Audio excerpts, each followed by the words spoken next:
Hello, my name is Marcus. I'm the compiler of a collection of therapy quotes entitled 1001 Windmills of the Mind, a collection of quotes taken from what's often called the psychodynamic or the psychoanalytic perspective, which long ago, as I understand it, was referred to by some as philosophical medicine or narrative medicine, helping one to be their own story doctor, their own existential soul doctor, their own psychological detective, their own existential detective, to use narrative medicine to heal themselves. So the current sort of idea around this is when Hermes flies across. The image of Hermes flying across, delivering a message to us from the unknown, powerful, right? That's the unconscious. When we make the unconscious conscious, that sort of energetic messaging transition effect that takes place, the image is Hermes flies across. Sometimes it's just simply a bird that flies across. That means we're getting something. We're becoming aware and more connected and more understanding of something about us that was repressed. In childhood trauma, which is what we're trying to heal from, we're trying to heal from what's called attachment trauma. Attachment trauma, underappreciated phrase, but it really captures the issue. Okay, we all know that the baby must attach to his mother. Of course, it's assumed that he needs a normal, good enough, secure, safe attachment. But if that attachment is traumatic, meaning the mother's shaming the baby, doesn't understand the baby, misattuned to the baby cries, mother complains, and he's attached to all this. That's an attachment trauma, or interpersonal trauma, relational trauma. Now this is related to developmental needs, so that's also called a developmental trauma. And he kind of freezes up at a point where he's afraid to know his feelings and needs. Now he's fixated or developmentally arrested, or arrested development or stunted development at that point in his development where he no longer recognizes his needs, let alone his feelings around it, because of the memory that once upon a time in the beginning he expressed his needs for his identity, developmental needs for his identity. Okay, so he had these needs, mother didn't get it, misattuned, baby cried, feelings sprang out by that. Okay, important underappreciated point, feelings are linked to needs unmet, baby's gonna cry.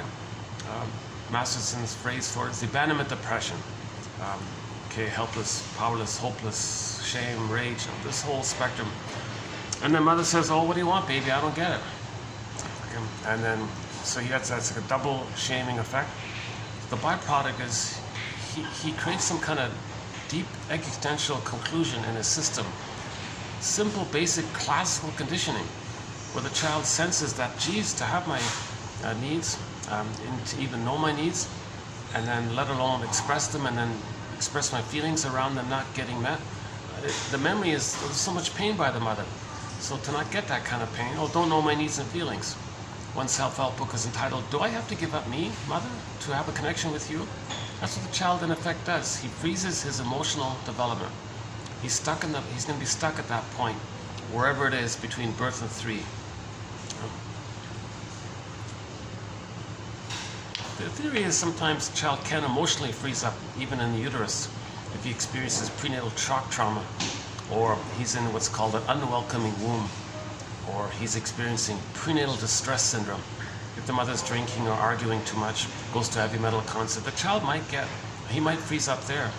And we had that quote from about 2 years ago, where the pregnant woman went to a heavy metal concert or something, and little Junior inside was kicking like crazy.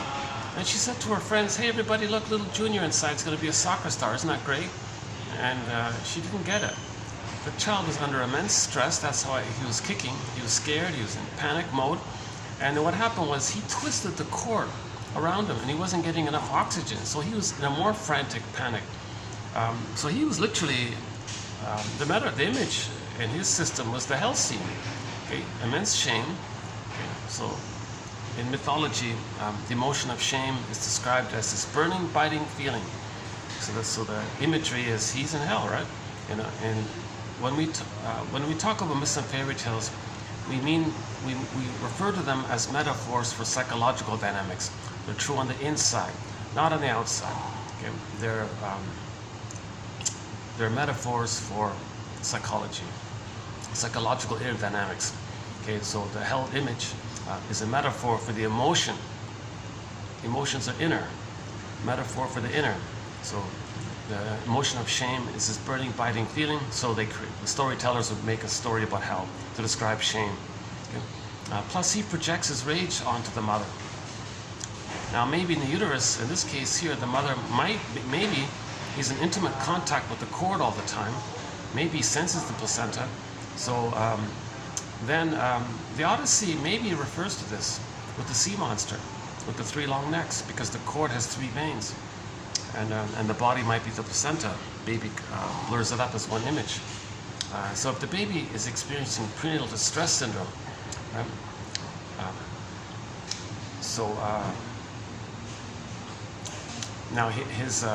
Now his fear can't go anywhere, right? If he's in fear mode. I try not to get anybody in the camera, but sometimes it's going to happen by accident. Yeah, I'm back at this, my second time here. Yeah, I was here yesterday, and it worked out okay. So I came here a little bit earlier, thinking there might be a little less traffic here. A nice little venue here, yeah. It's nice to have the flowery imagery and all this, and we've got the waterfall and the pelicans.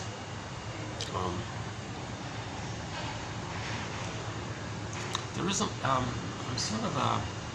not really fully AC'd here, so you might see me sweating a bit. Hopefully I'll hold out here for a while. When that couple leaves, I'll go in and cool off. Yeah. Never mind the logistics, but it's a nice, fun little venue here. Yeah, it's one of these little boutique hotels.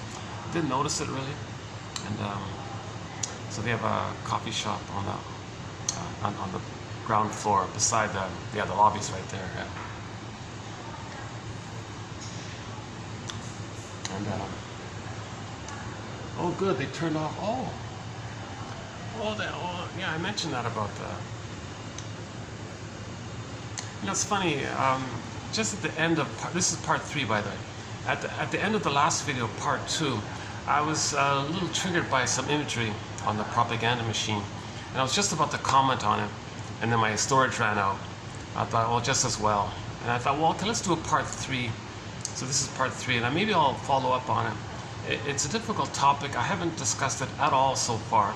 Okay, so we have so far we have 2,000 pages like this. Okay, so 1001 Windmills of the Mind consists of 2,000 pages like this. 10,000 quotes, single spaced. I think it's 4 MG megabytes. Is that right? So it's an exciting collection of quotes. As mentioned in the previous parts, these are friendly, these are warm, these are clear. They're not too obscure with the shrinks sometimes quibble about.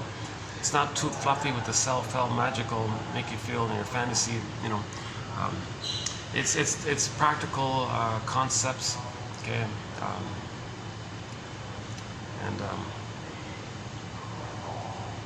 Yeah, so no Freud because of the translation problem, no Jung and Lacan because of the convoluted made-up jargon that just confuses people.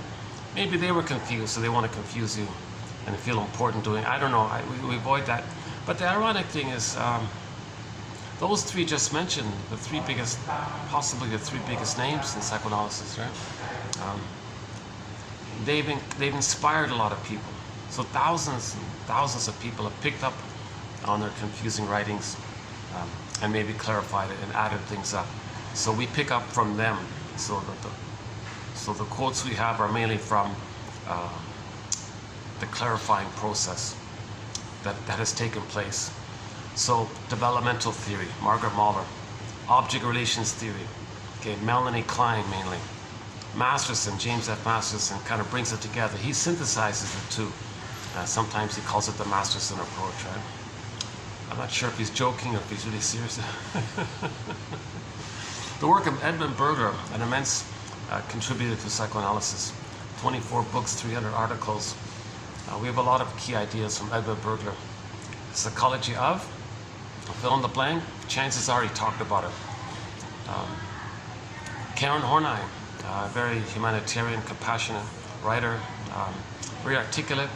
Her way of writing, her analytic mind when she writes, it's helpful just reading how she writes, kind of the way she thinks, because she's processing and she's clarifying.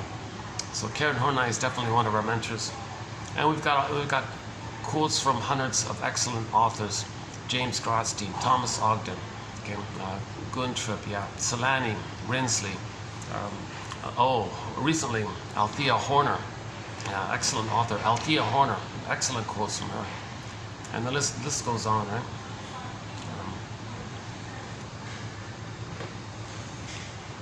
Tomorrow we'll add a couple of new quotes from a new author, Quinodez. Danielle Quinodez. Is that right? Yeah, okay. So we'll get there in the next video. But I want to preview one of her quotes in this video here as part of the introduction.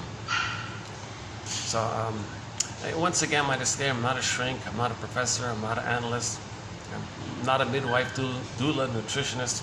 Keep that in mind. I only have a BA. Robert Bly says to the audience, he's not a shrink either, right? But so he says to the audience, dear audience, so glad you can come to the lecture here tonight. Nice to see you all. Nice to meet you all. Welcome, big welcome. 30% of what you're going to hear tonight is wrong. It's up to you to figure out which 30%. I can't quite. So he's emphasized that each person has to be their own detective. Each person at midlife, roughly starting at around 40 ballpark, each person's got to be their own detective, their own psychological detective. And this is an immense resource to that end. This collection of quotes is an immense resource. I'm confident about that. Nothing like it out there. Several decades ago, an author by the name of Gregory Bauer compiled a collection of psychoanalysis quotes in his book called Wit and Wisdom in Dynamic Psychotherapy. But if you take out the Freud quotes, you got like just a sample of 1001 Windmills of the Mind. Plus, I've already incorporated his best quotes from that collection. So I'm really excited about this collection here. Robert Bly says, just pace yourself, 10 minutes a day. Read psychology, the study of the soul, 10 minutes a day. And on average, it does seem to work out that on average, 10 minutes a day might lead to one quote that clicks. Okay, so in this channel, for example, if one clicks the more link, you'll see the quotes posted below. And maybe 1 out of 10 might click, write it down, do something with it, put it aside, let it incubate, revisit it, make a notebook, do something with the quotes. And if you do that every day, okay, almost 1,000 videos now, one can have their own 1001 Windmills of the Mind, right? Some videos might offer 2 good quotes, maybe 3, some none. Just keep with it, right? This is called weaving the basket. First, we need a basket. Then there could be an egg. The bird flies around and first makes a nest. Then there could be an egg. Likewise, need the knowledge first, and then feelings can come up. If you look for feelings without knowledge, the mountain opens up, the children get locked in the mountain. Because the image there is the 1957 film, The Pied Piper of Hamelin. At the beginning of the film, the trauma was expressed by the children lost in the woods. But they're still accessible, you can still hear them and all this. Now the protagonist said, who cares, get over it, forget about the past. Life's all these slogans, and see, when there's trauma, you always want status and power and money, use of prestige, inflating his grandiosity. Okay? Because in trauma, he reverts to the archaic image that he had in the uterus when he was a little god. And he's searching for that, he's referring to that. So he spends his whole life in pursuit of this narcissistic glory. Like an unhealthy narcissist, like infantile megalomania, not caring about others, thinking it's all about them. So he was praising this. As he was doing this throughout the film, he got lots of warnings by the Pied Piper. Pied Piper says, Pied Piper was like an emissary of the soul, right? Emissary of unconscious processes. and he had a spokesperson on the land, right? True quote. So he ignored both, actually. And he said, forget all that. Forget about, who cares? Then the mountain opened up, and the children got locked in. The mountain closed up, and the people couldn't even hear the children anymore. So that's a deeper repression. And then the situation in the land got much worse because of that. Okay, that whole thing is a metaphor. That whole story is a metaphor for one mind. One mind. Okay? In trauma, the soul gets lost in the unconscious. Okay, so in that story, the children were lost in the forest. In more severe trauma, the children gets locked in the mountain. Sometimes in the story, the king sends the baby into the forest. Pure innocent baby lost in the forest. So again, forest, okay, metaphor for the unconscious. Dark, unknown, mysterious, vast and all this, right? And the baby's in there. Something pure gets lost in some unknown dark place kind of thing. That's repression. That's the trauma. In the Disney film Inside Out, this was expressed when joy, sadness got zooped away. Okay, so that's a very good film. The 2015 Disney film Inside Out. Okay. So when we have needs, when needs don't get met, zooped. The golden ball goes down the well. Baby lost in the forest. Joy and sadness zooped away. Okay, anything pure, innocent, like a children or baby, or gold, vibrant for the feelings. You see, aspects of the self, the feeling self, ontological self, aspects of that, right? And then it's lost in the forest. In the White Bear King Balaban, the bear and the golden reef are off in the distance. And the princess on the field approached the bear with the golden reef and said, "Hey bear, that golden reef, I kind of like it. Hand it over, will you?" Polar bear says it doesn't work like that. They're a package deal. I feel, therefore I am. The polar bear is a symbol for the embodiment, having your connection to yourself, your inner home, your psychic house, your soul castle, your embodiment. The bear's like that. And then if you're connected to yourself,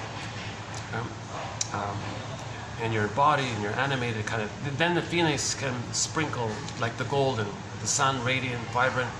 Okay? And the golden ball is also a symbol for having a wide range of feelings, needed feelings, appropriate feelings, aliveness of affect, needed affect. Okay, so when a person has a golden ball, that means joy runs the console, so the loving life. Now, joy can sometimes step aside and let sadness run the console to acknowledge a loss. Loss is acknowledged. Okay, that the event is given a time and a place, it's captured. Okay, so it's accepted. That's the mourning process. And then joy can swap seats again, and sadness and joy can run the console again, and love life again. So having the golden ball is the animating result of the connection. I feel, therefore I am this. Now this whole I feel, therefore I am this quality, or sense and all this, the sense of self gets kind of squelched, and the feelings get squelched. That's the trauma. So that's the golden ball goes down the well, the unconscious kind of thing, right? Well, I guess it's going to get busier here pretty soon, right? Yeah. That couple's still there? I'd like to cool off. Yeah, hold on a second.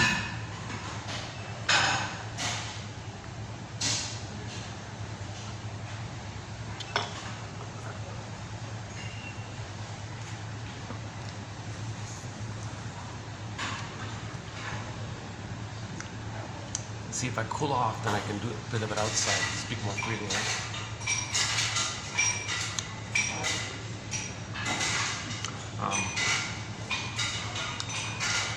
That's an important, let's go back to the Disney film Inside Out.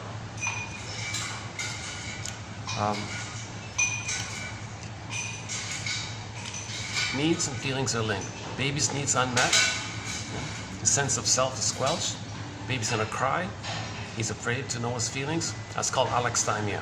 So that whole package means the person feels frozen inside. Metaphor is freezing, petrification, turned to stone, okay, unreal, velveteen rabbit, right, the story, okay, or wooden or flat, like the carpenter who made the who took that block of wood and carved out this little boy and then was praying for the boy to come to life, to come alive. Okay? Jeanette Paris calls it emotional hypothermia. The fictional shrink in the sitcom The Many Loves of Dobie Gillis referred to one guy as having emotional catatonia.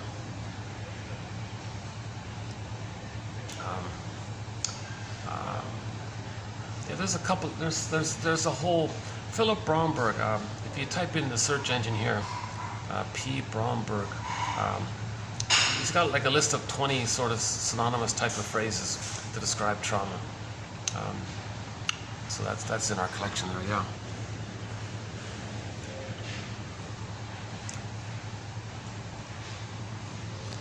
Okay, that previous comment about the Loch Ness Monster image, the sea monster with 3 long necks, right?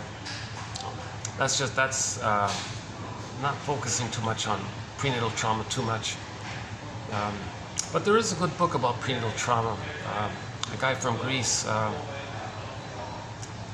forgot the author's name, but his book is entitled Knowledge of the Womb.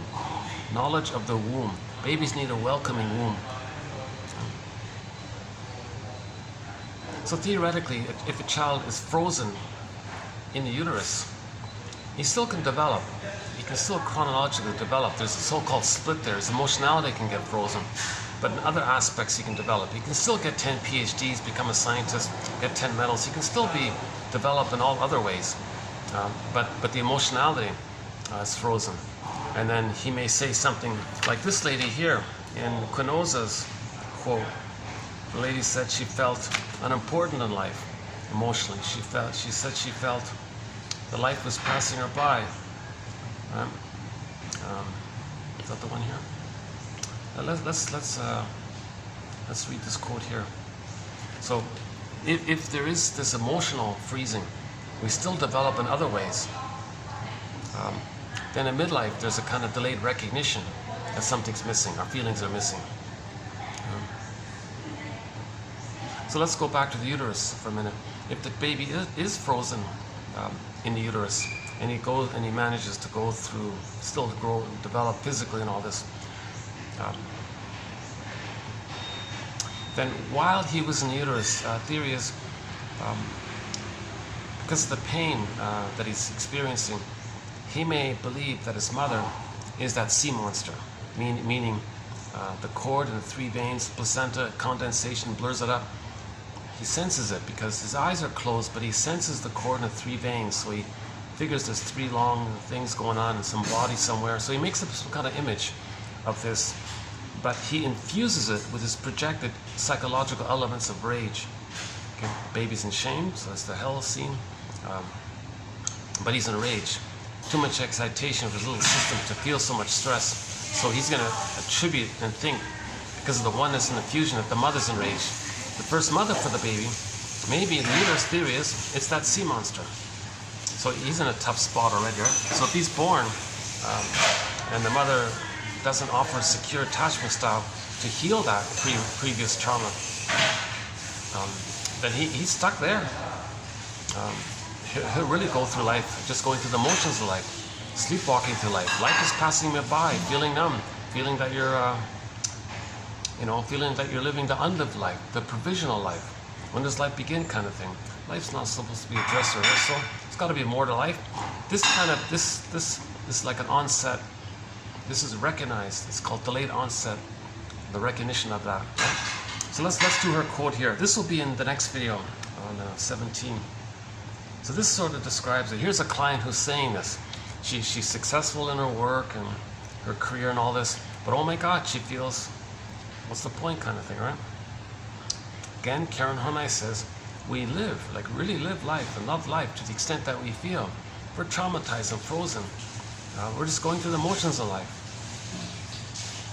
So, let's try this one. So here's a new quote for the next. Okay, if you're not seeing it, it'll be in the next video. If you click the more link in the next video. She could not, look at the client, right? She could not find her place in life and always felt superfluous. This client had been quite well adapted in her professional life.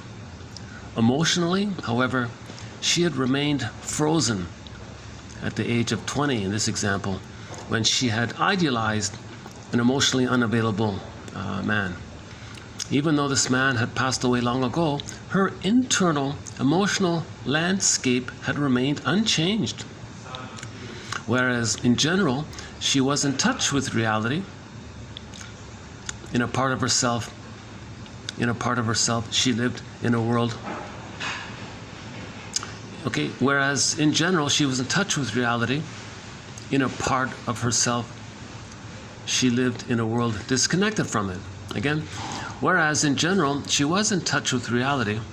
In a part of herself, she lived in a world disconnected from it. This had led her to shun contact with others and to feel exceedingly uncomfortable when she had to relate to them. If the psychoanalysis allowed an analytic process to get underway, the client's emotional life would surely come alive again.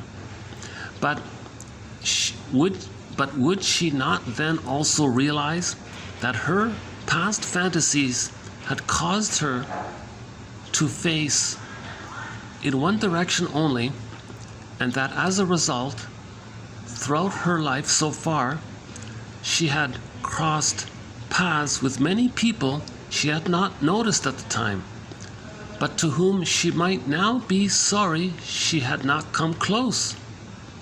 Might she then not be confronted with the painful feeling that her, quote, life had passed her by? Okay, life is passing me by.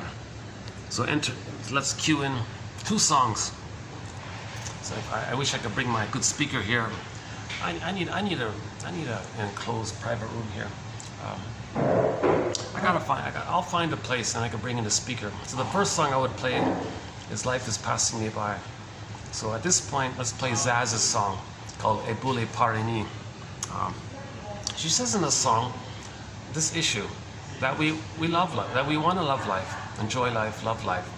Okay? In normal development, when the child gets his needs met from birth to 3, he ends up with a psychic structure, a memory system in his brain, memories of having been loved by the mother who loved him. So there's an other who was loving, and he was loved by the other. That allowed differentiation. That safety allowed him to have his feelings. Okay? During that time of 3 years, his conscious ego develops. So with that conscious ego, he'll recognize his uniqueness. Everyone's unique. The Great Spirit makes everything unique. And with humans, there's a consciousness of it. So he'll be conscious of his uniqueness, which he expresses through. There's loving life, enjoying life. Golden ball's there. Joy runs the console, knows his interests, uniqueness, and can express life. Capacities of the real self are available to him. Mutuality. Okay. Enjoying, loving life in the present. Creative, warm, affectionate. Empathy is there. Care is there. Tenderness, touch. Like the warm, natural, calm, loving temperament for the person is like that. I'm okay, you're okay. If someone says, I'm okay, you're not okay, that's trauma. The only way to say you're okay is if you think others are okay. That's normal development. It's called whole object relating. And you're seeing yourself and others in a 3-dimensional way as members of Homo Traumacus. That's the reality. We're all one family. We're all from Africa, let's say, and we're all cousins. We're all cousins in this massive family, Jane Elliott says. And we're all from that massive family back in the northeast of what is now known as the Congo area. We all came from this massive family when we evolved from the previous version of us called Homo bodoensis, and it took us 1 million years to become us. As Homo bodoensis, as us back then, it took us 1 million years to grow the cortex, and we called ourselves Homo sapiens. Right? So, and we're from that massive family. That's the only hominid that adapted like this. That's the only hominid. We're all from that one hominid called Homo bodoensis. And then we called ourselves Homo sapiens when we got the cortex. Okay, then, and babies were still loved, so the temperament was still calm and loving, one big family, no schadenfreude, no spite, no grievance collecting, no vindictiveness fantasy, none of this aberrations of greed and envy, none of this stuff was, okay, the normal temperament, because all babies were loved. I'm okay, you're okay. That was roughly 150,000 years ago, so that took place. So when we became Homo sapiens, with the extra knowledge and language, conscious recognition, ability to write and draw symbols and speak, language, and all this. Then natural curiosity, and we spread around, what's around us kind of thing. Then we settle in different places. Well, we're still that one family, but we're separated in different places. And over time, sun exposure, trivial biological variations. Then what should be like a family reunion, what happened was while we were separated in different places, we all became traumatized. So 10,000 years ago, we became a traumatized version of ourselves called Homo sapien traumicus, or simply Homo traumicus. Someone said, oh, Homo economicus, because of the greed, or more specifically, Homo short-sellicus. So, now there's a whole line of material from that point forward about Homo traumicus. So again, this is all theory, right? We're being a detective, we're brainstorming here, no set perfect answers here, we're brainstorming. Okay, these are ballpark approximations, these are clues, these are speculations, these are stepping stones for better ideas, prompts to free associate from, out of. We're trying to be a detective here. Oh, some guest over there. Oh, gee, oh, this is great, yeah. Oh, it's nice, yeah, I'm lucky with the time here. Yeah, yesterday was more traffic. Okay.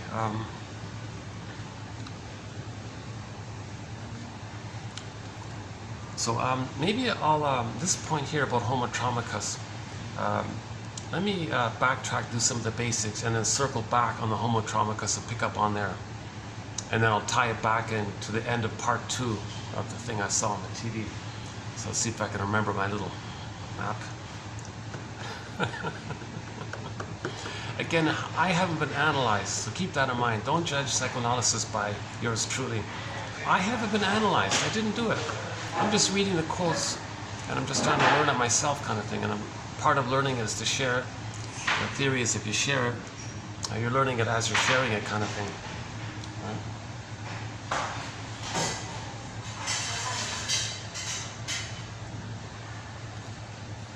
That couple's still there. I'd like to cool. See if I can cool off, then I'll go outside. Yeah, that's okay. Yeah, coffee's okay here. Yeah, coffee's okay here. Yeah, here's mine. So,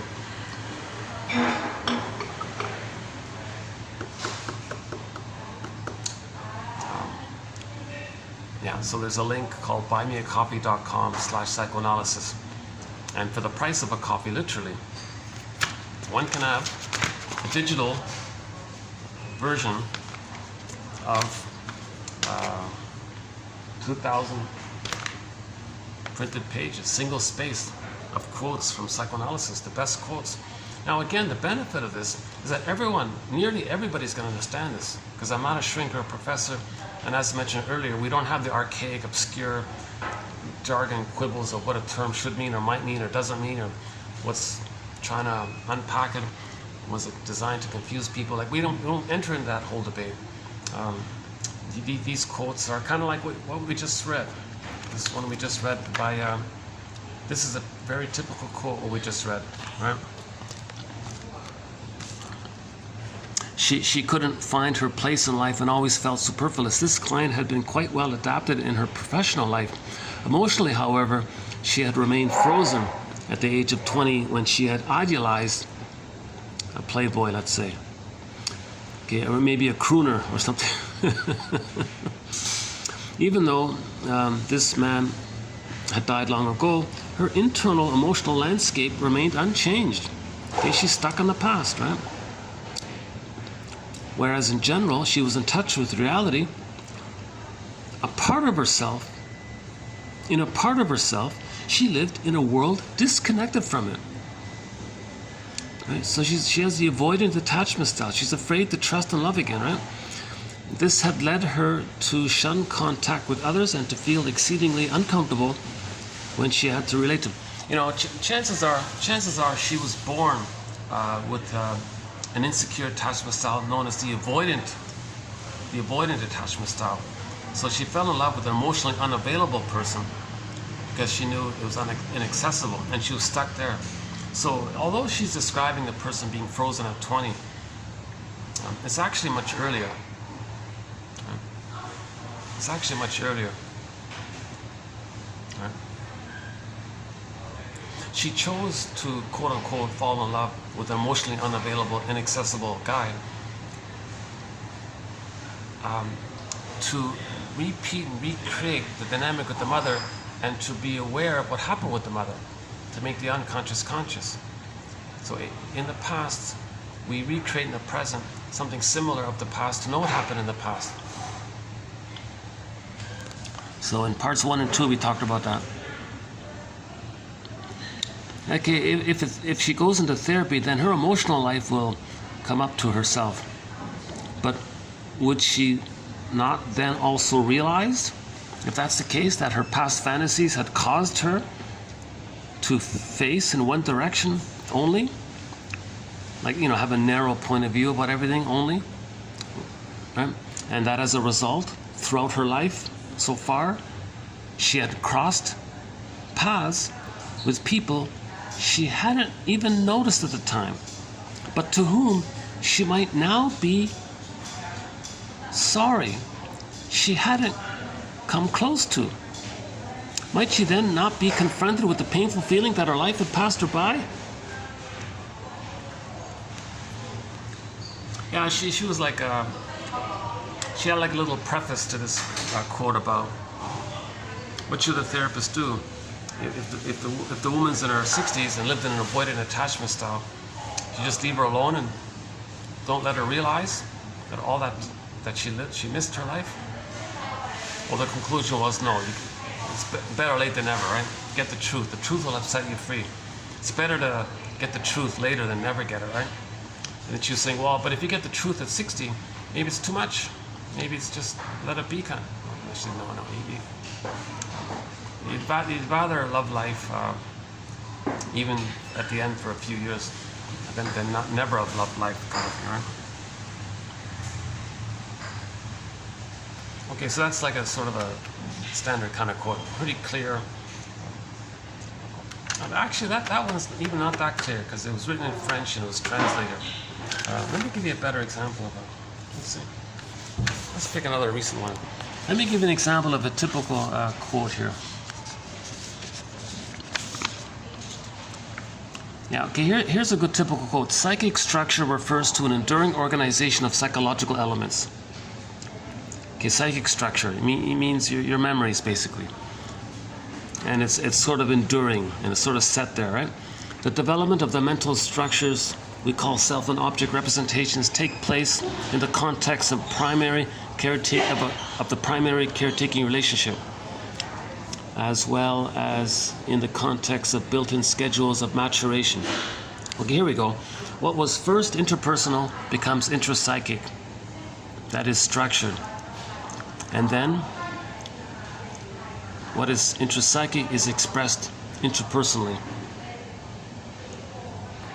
What is at first interpersonal becomes structured as the enduring organization of the mind. That is, it becomes intrapsychic. And then what has become intrapsychic once again becomes expressed in the interpersonal situation.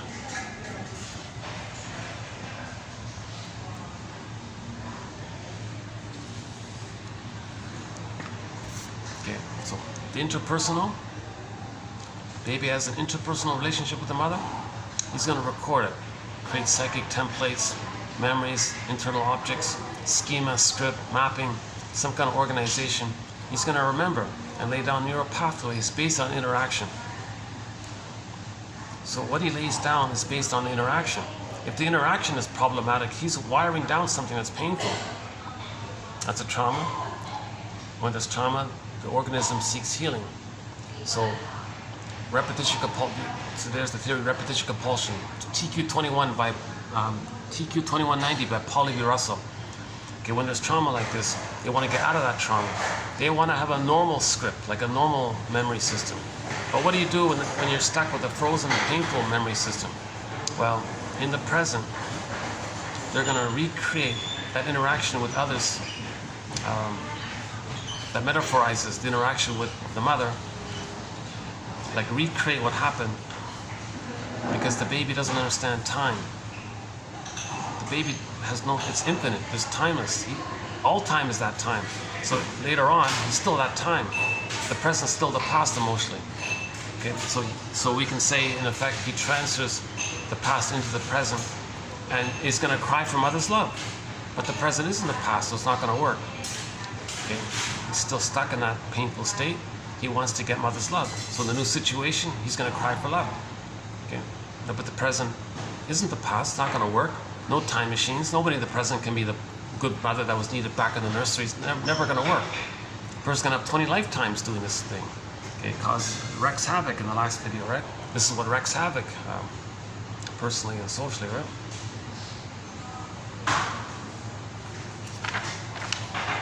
Yeah, let's see that. Let's see if we can find that quote.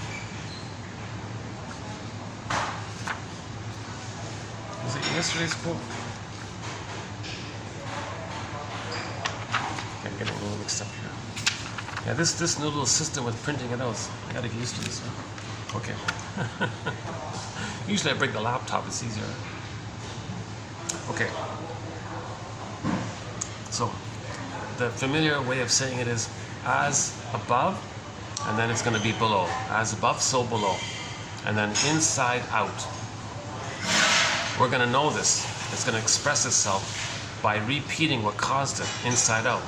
So in the present, we're going to distort the present to orchestrate what caused that, thinking we're still in the past, hoping for a better outcome. So we repeat because of the pain of losing the golden ball. Let's back up a sec. Let's go to the Disney film Inside Out. When the needs don't get met, the feelings zooped away. What was left? Mainly fear, anger, disgust, right? But in the film, disgust was mainly about the physiological responses of distaste and dissmell. Now fear gets easily overwhelmed by then clicks into the anger. The baby, he can't go anywhere. He's nursing with his mother. Where is he going to go if she's hurting him? So he's going to be enraged, finally. So make a point about this. Shall I compare thee to an onion? Layer it. Okay. So that in the 70s, Aletha Horner was saying in the 70s people went to self-help seminars, Est and all these things, whatever. And they say, oh yeah, here's the pillow, beat the pillow. It's not about that. That's a superficial thing. That's a symptom. Why is the person angry? Anger is like the byproduct of when joy and sadness got zooped away. That's the feeling self. Joy and sadness, our golden ball got zooped away. So when our feeling self, okay, gets zooped away, anger is the result. But hang on a sec. Why did joy and sadness get zooped away? Because the underlying need under the feelings was that the baby had a need for a secure attachment. He had developmental needs. He had a developmental need of what's called a secure attachment style. Okay, 3 phases. Okay, an extended paradise from birth to 4 to 5 months. Okay, mother's reverie, mother's attunement, just the two of them, just on time, right on time, musical, nerve lines. Okay, it's like an extended paradise basically. That's the first part. Okay, he hatches out of that union kind of thing, like a second hatching, but it's gradual.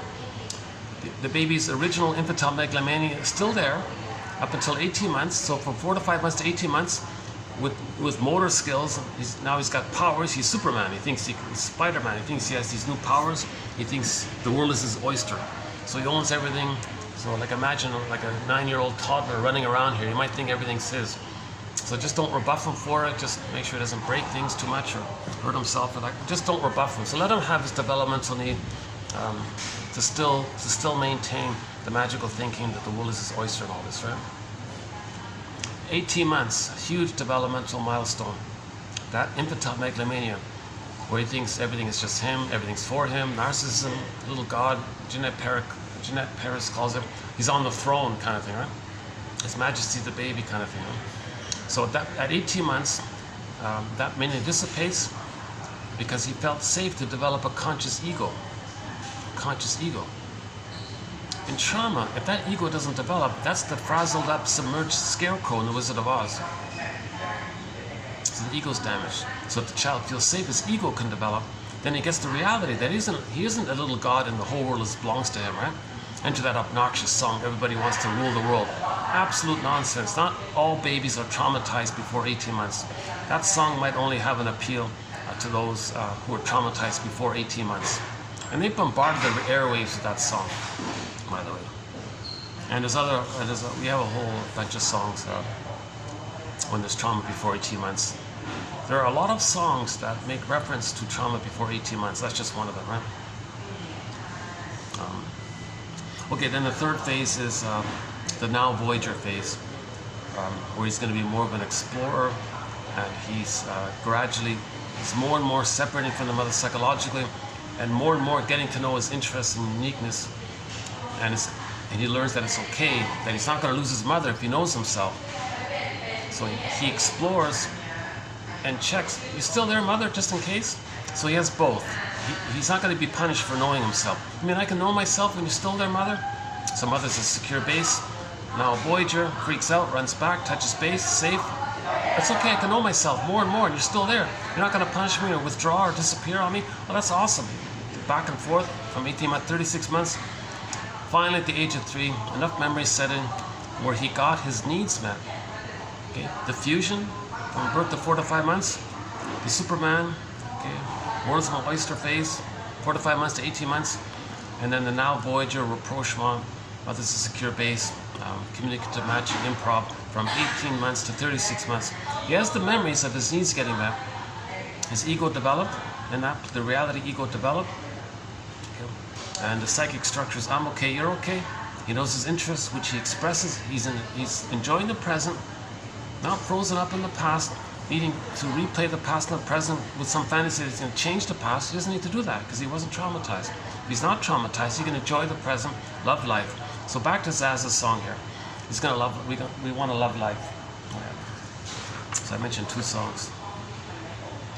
Okay, so about this quote by Quino Dawes, right? Yeah, oh yeah, in that Quino Dawes, Danielle quote, she said, the client said that her life had passed her by. That's exactly what Zaz's song was saying, that we want to love life. But in the song, she talked about a lady who felt that life was passing her by. The image was the metaphor was she was on the subway platform and the trains were passing by and she's afraid to get on and doesn't want to move forward. She's got stuck, she's immobilized, emotionally stuck like that. But she sees the lights passing her by. And the song is called, yeah, she's kind of confused by the lights, or stunned by the lights, or bedazzled by the lights, or that kind of thing. And then another line was, like this quote here,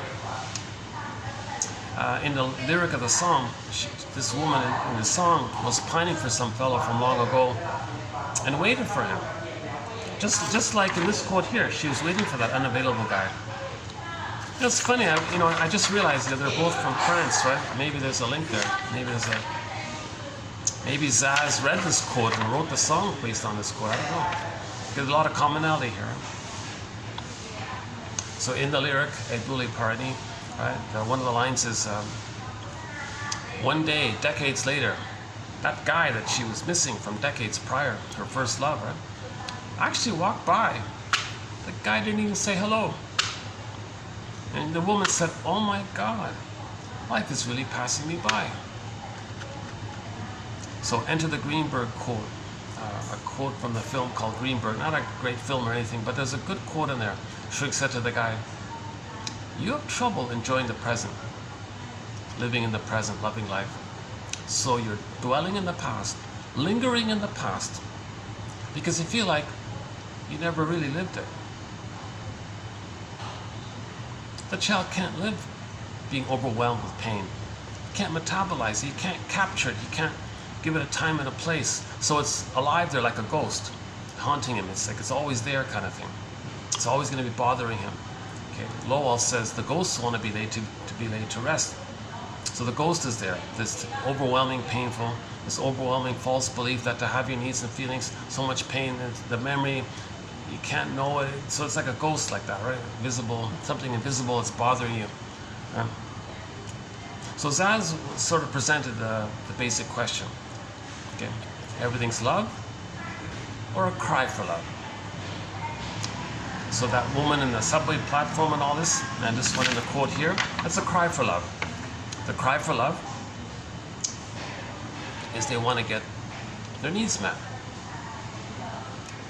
They go through life replaying that interaction, that failed interaction with the mother, with others. Okay. But in the present, it isn't the past. But the brain in the timeless part doesn't understand time. So it's still going to slip it in, kind of thing. So cognitively, they know the present's the present, but emotionally, it's still in the past. Actually, there's another quote about this. Yeah, this one here. This idea of knowing that the present's the present, but emotionally it's still the past. Kunoza says it this way. On the one hand, these clients are capable of language and, secondary process, even neurotic level psychic mechanisms, like making jokes or something, or sublimation, right? So they seem normal, normal enough to function in a normal way, more or less, on the one hand. Yet on the other hand, although this doesn't mean they are psychotic, they resort to more archaic, psychosis-like mechanisms, such as denial, disavowal, projection, projective identification, the splitting mechanism, and so on, right? So the woman, that's the idea. The woman can still get 10 PhDs, but still use archaic, psychosis-like defense mechanisms in relation to the trauma. Denial, either or thinking, my greedy, your greed. Projection, coaxing others to feel what you're feeling. This is a psychosis-like in the emotional realm, right? That's why people are confused. Why are they doing certain things? It's puzzling behavior. All this, right? Okay, so the woman, yeah. The other song I was going to play, so that's one song, right? The other song in relation to this quote is Farron, the folk singer Farron, has a song called Ain't Life a Brook? Ain't Life a Brook? Oh, hold on a sec, let's let these guests pass by.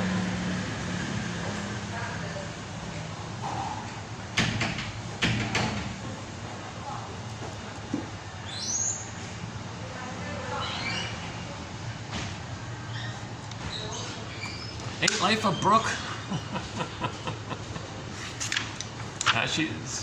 She says that that the song is dedicated for those who had a good thing in their life, had something good in their life, but they didn't know it and they lost it. That's called regret. That's called remorse. The audience was laughing. I'm talking about the live version. That's this one here. Okay?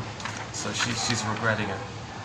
Now, later in life, oh my God, I met all these nice people. I could have had relationships there, but I wrote them off. I had this narrow focus. So the ghost is pushing us, right? They're afraid they're running from their own ghost. So what's the ghost? How do we lay the ghost to rest? Consciousness. Consciousness. Quotes, knowledge. Because when we make something conscious that's unconscious, the life force that's stuck in the past can be freed up to shift into the present, and we can enjoy the present.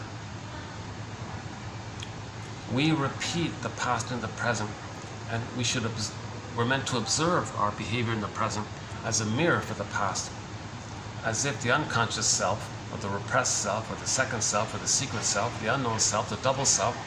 Okay.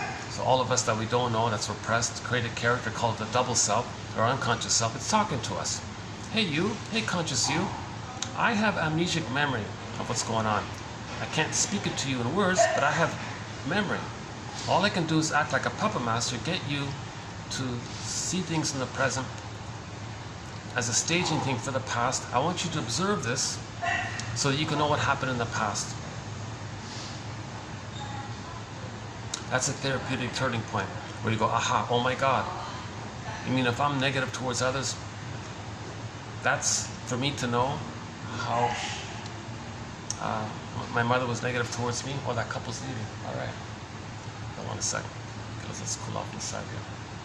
Oh, they're an older couple here.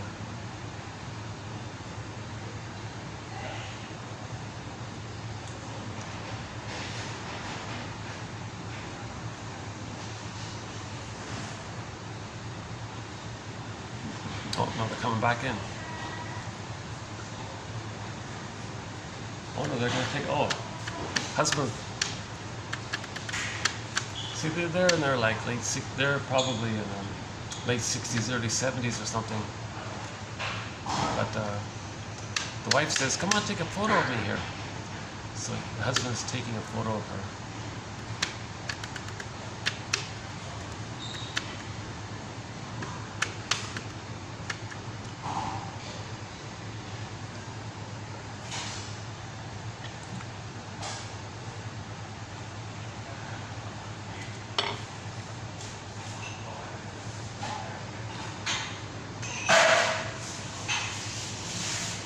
I think I have, from their body language, I feel like she a little bit controls the guy. He looks a little henpecked. I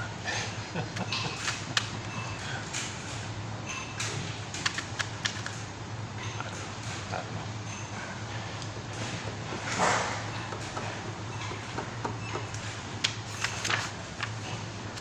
Yeah, Ain't Life a Brook by Farron. The live version. F-E-R-R-O-N, the folk singer, Farron, has a song called Ain't Life a Brook? So that would fit with this, right? Her life had passed her by. Ain't life a brook?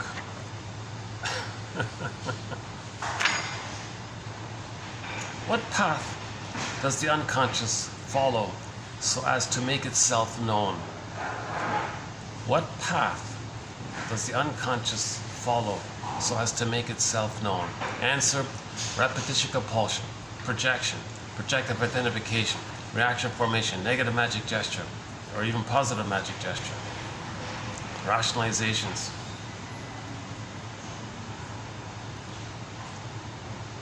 What path can we follow to make its acquaintance? Read this stuff. Read this second language.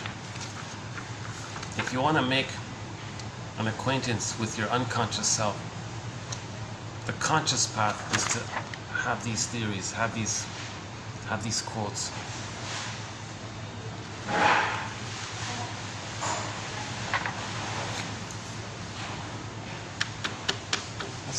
Let's check out the AC part. Actually, it's not too bad, yeah. Should we take, let's see.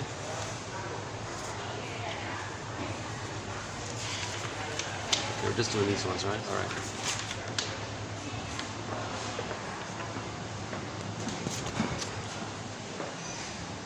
Oh, they got, oh no, oh, she's sitting in there. Oh, I see. Oh, there's someone else in there. All right.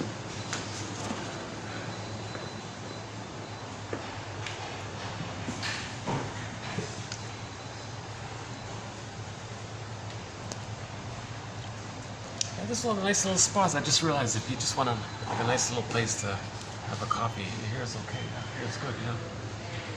Yeah, that lady over there. Has the place to herself, basically.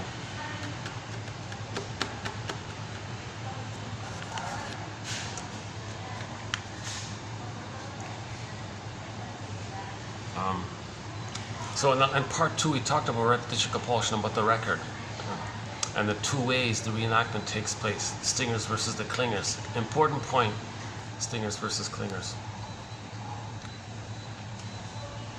Repeating the past, recreating the past with the mother, with others in the present, in one form or the other, the stinger form or the clinger form, the more painful one or maybe the less painful one. It never changes the past. It never undoes the past. We're repeating it to be aware of the past. That's how the unconscious is trying to make itself known to us. What is it? What path does the unconscious follow so as to make itself known? What path can we follow to make its acquaintance? Okay. This is a preview for the next video, yeah. Okay, the analyst should speak simultaneously to the unconscious part of the client and to his conscious part, while all the time forging links between them. So that's the dialogue between the unconscious and the conscious, right? Part of you thinks this and feels this, another part of you realizes this. Okay? So on the one hand, something that you're aware of, yet on the other hand, you're doing something emotional. That's often, it seems, one self-help exercise was something to that effect. On the one hand, you know this. On the other hand, you feel this. One was, on the one hand, you know such and such. Heaven knows this, that you want this. Heaven forbid, you make a joke about it, heaven forbid you get your needs met or something. And that's why so no wonder you're feeling such and such. I try to acknowledge the two sides of something, right? Look for the third side of the coin, a perspective that holds two sides. The memories coming flooding back, and Albert eventually comes to adopt the child he once was, even though that child is so troublesome to his adult narcissism and the idea of independence. Yeah, I like this. This is the second time we had to adopt yourself. Yeah. So usually they call it self-reparenting. You want to be a parent to yourself, to your wounded inner child of the past, meaning your feelings. Oh, there you are. That's you in pain as a child. Now you want to be present to yourself, accept yourself. Don't kick him like the song "Get Over It" says. That's that obnoxious song called "Get Over It." No, that's what that song is about. Once again, is it's about in the song the protagonist is saying that when they were a baby, their needs were met and they were crying. They were colicky and crying, and the mother was very frustrated. And finally she got to a point, get over it, stop crying, I can't take this, I can't stop crying. And get over it. And she was verbally abusive and all this, right? Maybe she hit it, I don't know, that part wasn't clear. But the character in the song was saying, if anybody, if you're gonna complain, get over it, I wanna. This is what my mother said to me. Okay, in the song he's saying, I'm showing up my mother. I'm angry at my mother. I hate my mother. I want to tell you what she said to me. I'm going to tell you what she said to me. When I was crying, she said to me, get over it. What an insult. I'm crying because she's not meeting my needs. That's why I'm crying. She's get over it. Now I'm going to say what she said. So he says in the song, get over it, get over it. Come on, anybody out there, you got feelings, you're complaining about something, get over it, get over it. I'm going to fill in the blank. He was verbally abusive, even worse, right? So this is that song was about being emotionally abused and all this, right? So no, if you get some recognition of your past, now it's different. Now it's different. Now you're going to adopt your inner child. Take care of your inner child. Don't treat yourself the way your mother treated you. Now it's coming up to you. Now you got to take charge. Back off, abusive mother. I'm going to take care of myself. I'll take it from here. You know, something like that, right? So you got to protect.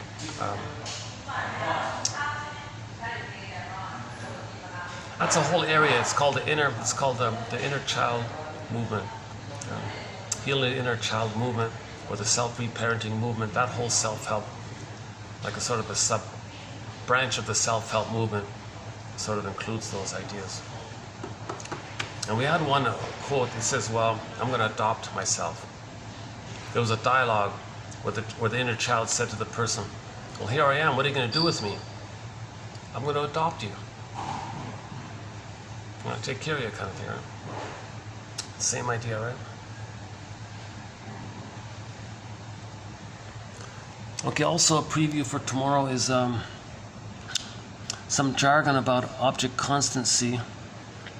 Okay, this phrase mentalization. See, this jargon mentalization, I don't use it too much, but here it is here. Mentalization means that you have a focus on the mental states in yourself and others, especially in connection to the explanation of behavior, i.e. to keep the mind in mind. So what's going on with him? That's called mentalization. Having empathy for others, recognizing others, trying to understand others, that's simply called mentalization. It's not a perfect phrase, but it's not too bad. Okay, and then from the self-help people. So we got two here from the self-help. Am I able to feel empathy for both myself and the others involved? Am I sincerely curious about the mental states behind the behavior?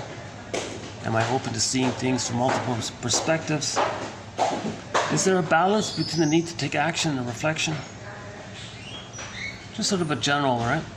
Am I able to recognize myself and others? What's going on with them? Can I be curious about what their template is? Can I see things from multiple perspectives? Is there a balance between reflection and decision? Something like that. Start by noticing your body. Okay, start by noticing your body. The contact with the ground. The contact with the ground and the areas of pleasantness and unpleasantness. Maybe I can do part of the self-say. Let's do the self-say.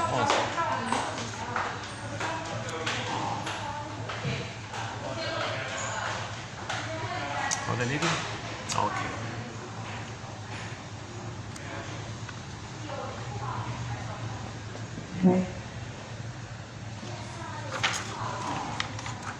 Yeah, let's do part of this outside anyways. Hold on a second.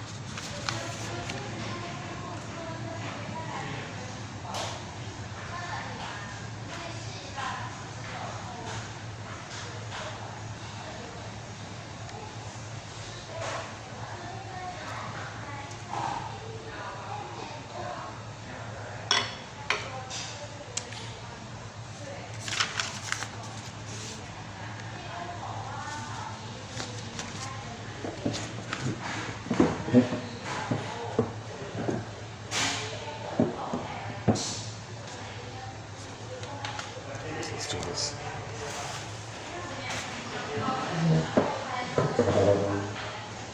How's the time? How are we doing here?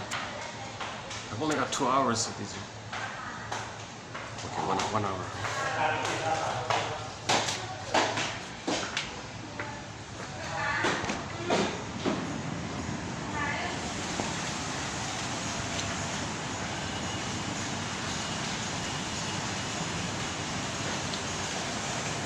Yeah, these are nice. Say these nice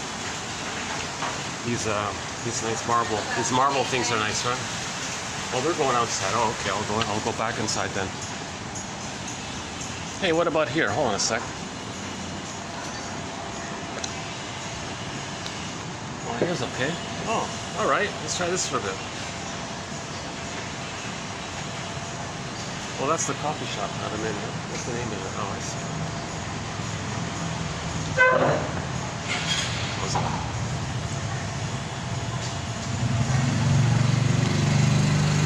No, I'm going to start baking here in a few minutes. Let's go back in. Yeah, sorry about that. Yeah.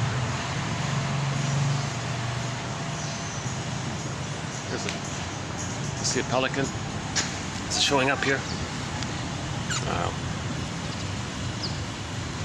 Cute little guy, huh?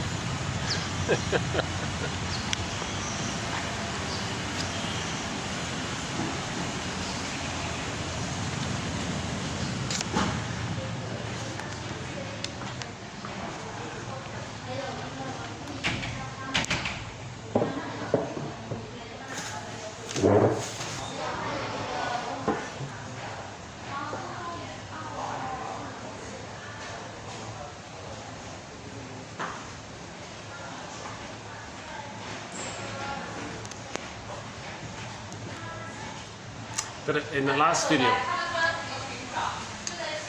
I'll be back in already. Let me show you the peacock. Yeah. Check out this nice peacock here. All right, yeah.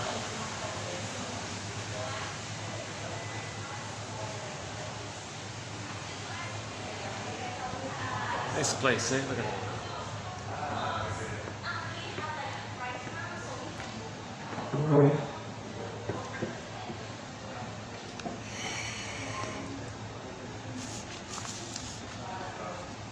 Start by noticing your body, the contact with the ground, and the areas of pleasantness and unpleasantness. After some time, narrow your focus and concentrate on how the spontaneous breathing relaxes your body.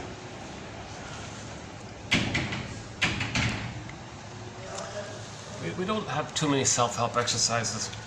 I thought this one's okay. Start by noticing your body, right?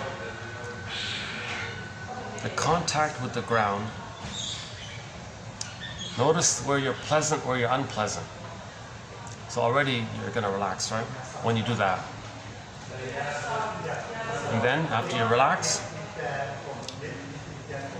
notice how your breathing, your spontaneous breathing relaxes you.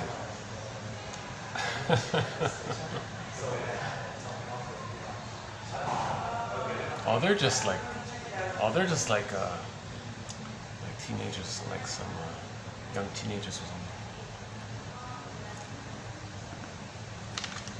Okay, so this so what I just did was sort of a preview for the next video. I just wanted to do a partial preview. I just found these this morning, so I don't want to. We'll do them tomorrow.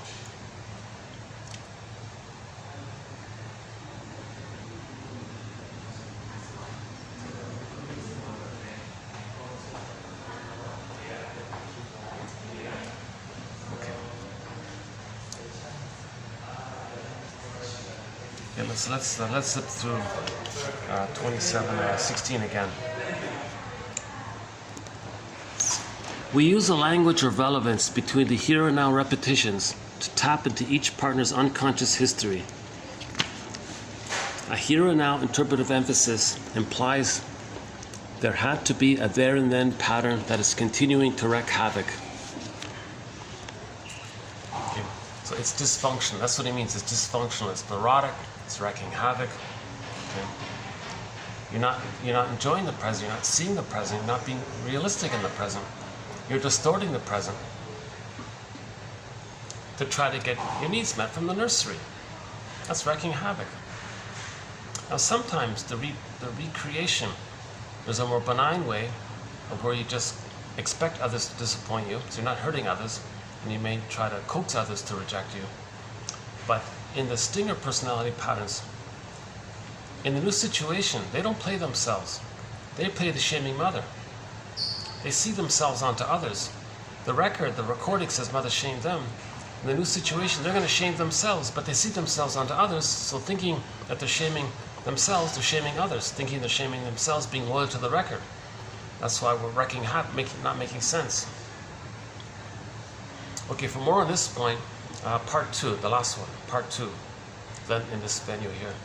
So I went through that whole spiel about identification with the aggressor. Until the couple is helped to recognize and deal with the unconscious aspects of human experience that follow them into the current relationship, marital and self-satisfaction will be compromised as partners repeat emotionally overwhelming difficulties of deficient nurturing. Deficient nurturing. Okay? The mother wasn't emotionally available, right? She was physically there, but emotionally she didn't want to be a mother, basically.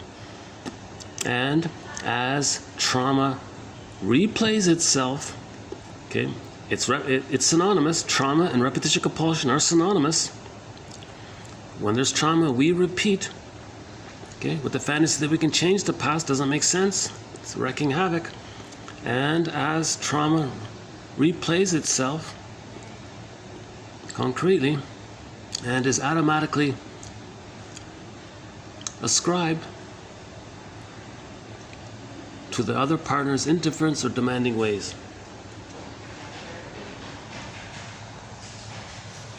So just quickly again, the baby lays down neural pathways between him and his mother in the brain, which is a problem there, and he's frozen there. Later in life, he'll look for somebody with the personality mind, like the mother. The person in the present triggers and fires up the electricity between the baby and the mother in the brain. Now they're all excited again because you're back one with the mother. Right? So the person in the present just triggers the wiring with the mother in the unconscious. Now the baby had a blissful oneness with the mother, so that's coming up now. Enter the title of the play, I love you, you're perfect, now change please. So the person in the present is seen as an emotional reincarnation of the mother in the past, So it's called transference love. You're going to transfer the unfinished business with the mother in the past into the present. It's called transference love. And you want the person in the present to be the good mother that should have existed in the past. Correct what she did, pick up where she left off, and be a better version of her in the past. The person in the present doesn't know what you're talking about. Plus, they're doing the same thing with you, right? So if the person meets someone, oh, you're the one. You're spellbound, love at first sight, puppy love, infatuation, spellbound. You're in a trance. Wow, I can't believe it. You're my first, you're my last, my everything. So if you have this immense so-called falling, an instant love at first sight kind of thing, that's because that person has a personality brain or something that's close enough to the mother. Because of that, that person stimulates the wiring with the mother. It's fired up. Now you're getting the chemistry of the oneness with the mother. That's the honeymoon phase. Or one, you're in bliss. Remember the baby fused with the mother, one with the big power, one with the big mystery. The baby's in the uterus is one with the mother, the big power, unico mystica, unio mystica, one with this big mystery, this big power, one with the big powerful mother, is one infantile megalomania. It's all him, little God in this big universe. It's a powerful kind of exciting feeling. Huh? So the person in the present who has a similar personality to the mother, the person sees that present, the unconscious, the wiring with the mother flares up. And then now you're saying to the person in the present, oh, you're the one. No, if it's a transference situation, they're the mother, right? in your fantasy, right? Now that person cannot invent the time machine, take the two back to the nursery, the partner becomes the good mother, the projector becomes the baby, okay? They get the proper wiring laid down, hop back in the time machine, come into the present, morph into their respective places, and the projector says, hey, who are you in the present? Let me get to know you. They don't, right? So that's making sense. But if they see the person emotionally, cognitively, they know the person is the person in the present, but emotionally it's psychotic and archaic. It's psychosis-like. It's the emotionalities in that psychosis-like, right? That's what she said here. Right? This first one here. Psychosis-like mechanisms. On the one hand, on the other hand, you're more or less reasonable. On the other hand, you're operating with these emotional psychosis-like mechanisms. Right? So when that person when you're disappointed finally, you're going to blame them. Oh, you're a heartbreaker. You're a mistreating heart. How can you be so cold and so cruel and so make me turn to stone? How can you be so cruel like this? Oh my God, don't be so cruel. No, that person just reminding you of how the mother treated you. That's how the unconscious is making itself known to you. Falling in love is the unconscious's way to help you get to know the unconscious. It's getting you to be drawn to that person, to feel triggered by that person of the past, to know the thing with the past. So the things you're saying to the partner in the present, you're a heartbreaker, how can you be so cruel, you're a liar, you're a storyteller, all this stuff, told me lies and all this. Okay? Take it to the source. You chose that to be conscious of the past. You recreated in the present to know what happened in the past. Okay? Then we had a quote about a month ago where the guy said, I get it now, I get it. There was no way I was going to get the love from her, the person in the present. It's exactly the same thing with the mother. If you can't get it from the substitute mother, you're not going to get it from the mother in the past. You give up on the infantile wish of getting that old, archaic, primal, blissful union, symbiosis. No one can offer that kind of thing. You briefly get a glimpse of it when you're reminded of it, but it doesn't change the developmental course. Right? The only way to change the developmental wiring is consciousness. Lay the ghosts to rest, life force in the present, make new choices, that way, right? Again, until the couple is helped to recognize and deal with the unconscious aspects of human experience that follow them into the current relationship, marital and self-satisfaction will be compromised as partners repeat emotionally overwhelming difficulties of deficient nurturing. Okay, that's attachment trauma right there, deficient nurturing, and as trauma replays itself concretely and is automatically ascribed to the other person's indifference. Don't be so cold, or demanding ways. Don't be such a fill in the blank, right? But the things you're tempted to say or do say to the partner of the present, that's what you wish you could have said or would like to have said, or how you felt towards the mother back then. So Morton Keysen says, take all that to the mother, to the source. Right? You did this exercise to know how you felt in the past. That's how the unconscious is making itself known to you. Repetition compulsion is the means of bringing this repressed unconscious material to your consciousness, making itself known to you. Repetition compulsion is the unconscious's way of making itself known to you. You know? We have a quote that says, projection is the means of bringing repressed material to consciousness.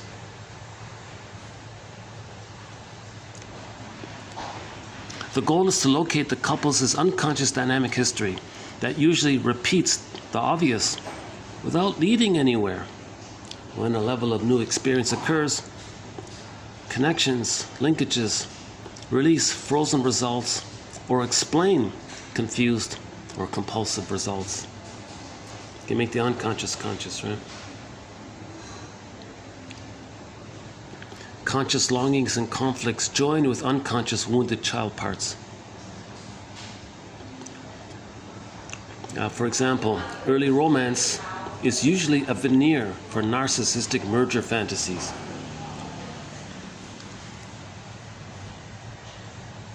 If we didn't get that symbiosis needs met, if it wasn't resolved in all this,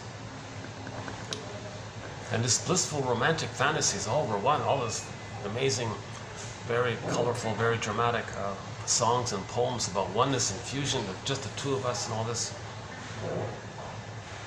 Right? Now, it can be okay to start with, but be conscious of it and realize that the couple is going to heal together.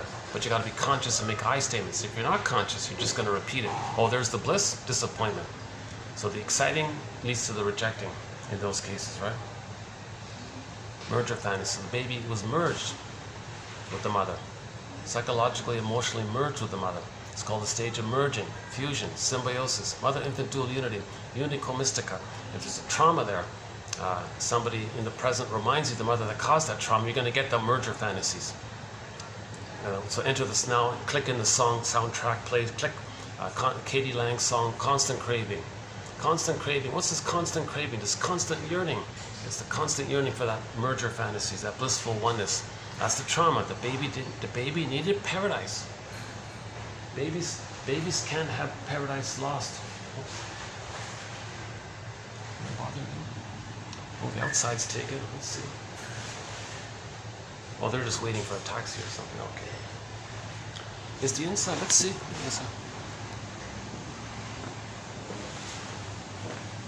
I don't want to bother anybody. Oh, she's still there?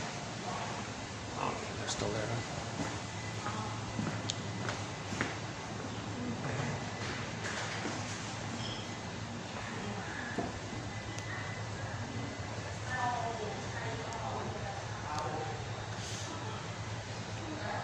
Yeah, I want to be able to come here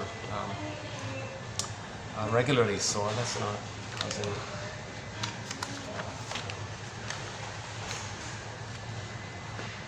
Okay.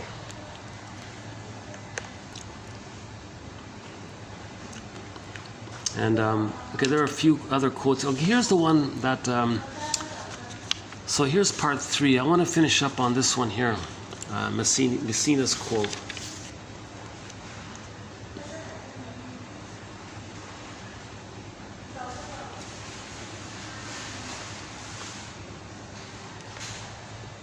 So here's a little bit of the jargon. Melvin Klein's theory about the positions. The baby may briefly, temporarily, enter into a position of the mind, the psychic structure of the mind, temporarily, just briefly, as an emergency maneuvers of the mind. When the mother's hurting the baby, he may enter into the paranoid, schizoid position. There's 2 parts. When if the mother is nursing properly, the baby go, oh, there's my paradise, there's my heaven. He's in heaven. He's in the paradise, blissful union with the mother. The good breastfeeding experience. Okay. The bountiful breast for the little helpless, developing small micro baby and emotional. The mother's got all the grand power. He's one with the powerful entity, right? So he's in a blissful Garden of Eden state, right? That's okay. So there's his mother. Let's say she's missing it. Bottle, schedule, miss a tune, malatune, unavailable, not getting it, not wanting to do it or something. Then at that time, the baby's enraged. Well, first he's afraid. First his needs aren't met. So joy and sadness get zooped away. So he's frozen. His emotionality freezes, right? Joy and sadness, needs unmet, joy and sadness get zooped away. Golden ball down the well. There's a pain so utter it swallows substance up. So he's scared in that process. And then he's going to be angry and enraged. Now, while he's enraged with the bad breast, okay, so again, the baby's first mother post-womb, after being biologically born, the baby's first mother, it's not the full mother in the beginning, it's just the breast mother, the nipple in the breast. Wow. There's some heavy smokers there. One second. Okay, let's let these people pass here. Hold on a second.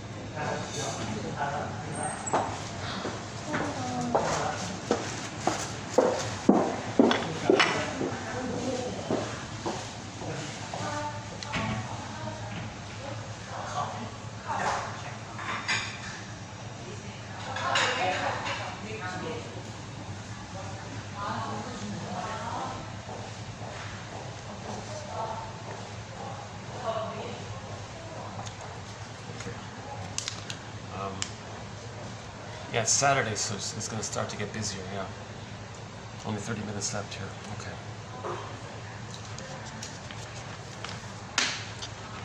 This Messina quote is not too bad, summarizing Melanie Klein's theory about the positions.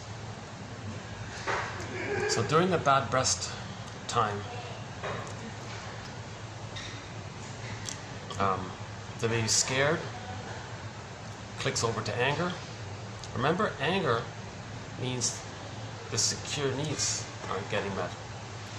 When needs aren't getting met, feelings zip away, then there's anger. That's why anger's there. The Disney film Inside Out, anger was mainly there, right? Joy and sadness were in the unconscious Alice in Wonderland area, in primary process mentation, in the non-reporting brain. But in the present, it was mainly anger there, right? Now, the baby can't handle too much stress hormones, adrenaline, because the mammalian part of the brain, his amygdala, is saying, come on, you got to fight with the mother. You got to control this mother. You got to feel safe with this mother. Come on, baby. So the mammalian part of the brain is sending the child all these stress hormones. The child's mind is saying, I can't handle all these stress hormones here. So as a trick, to trick himself, so to speak, he's going to... It's too painful to admit that he's enraged at his mother. Now his unmet need ended up with oral greed. Now he feels like the hungry, enraged, hungry wolf. But he can't know that and feel that. He is in that state. He does feel like the hungry, desperate, enraged wolf. Right? He feels like that, but he can't know it. So the trick is to not get too much stress hormones. He'll project it. It's still there, but to trick himself to not think that it's there, he'll say the mother's the hungry wolf. So he projects his psychological elements onto the concept of the mother image. So he'll end up and create an image of the mother, the bad breast mother, as a devouring monster that wants to eat him. Okay. In Hansel and Gretel, the witch wants to eat the people, right? Cyclops, in the Odyssey, the Cyclops eats the people, right? And all these stories and myths and fairy tales, even the Wizard of Oz, the witch wants to harm Dorothy and all these.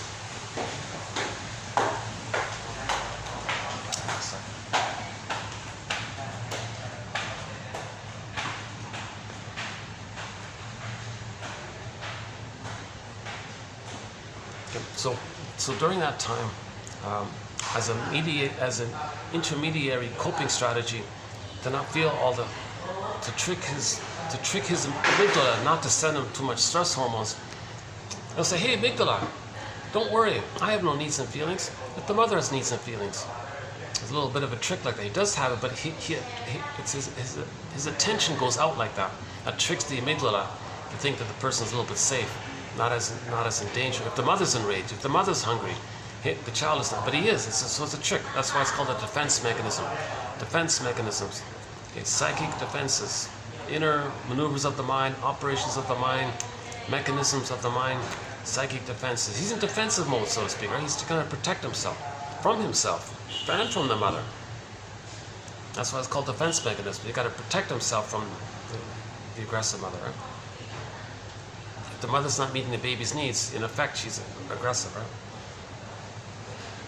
So in the interim, he creates an image of the mother as a monster that wants to eat him. At that time, that's the reality. I mean, the reality is it's the bad breast, but it's exaggerated. That's the illusion. That's the trick part. But it's still the bad breast. During the bad breast time, the bad breastfeeding time, the baby goes, oh my God, I can't think this is my mother. This can't be my mother. This is some strange other entity. This is not my mother. Another trick. It's called splitting. So it is the mother. In his imagery, he creates two images, goddess and demon now. They need a good paradise mother, heaven mother, the blissful, good breast, idealized breast, the goddess breast. Now this demon breast that he's now made, right? He's got to think that that's not his mother. So in a way, he's creating two entities now. Mother's one person, but he can't handle that reality. So he creates goddess and demon. Okay? So, and the demon's not his mother. But no, the demon is his mother. The baby can't handle that ambivalence. He needs paradise and bliss. He needs it all right with the mother. He needs attunement and oneness and fusion and merging and symbiosis, unico mystica. He needs paradise with the mother. If the mother's giving him hell, okay, he's got to say, that's not my mother. That monster, that's not my mother.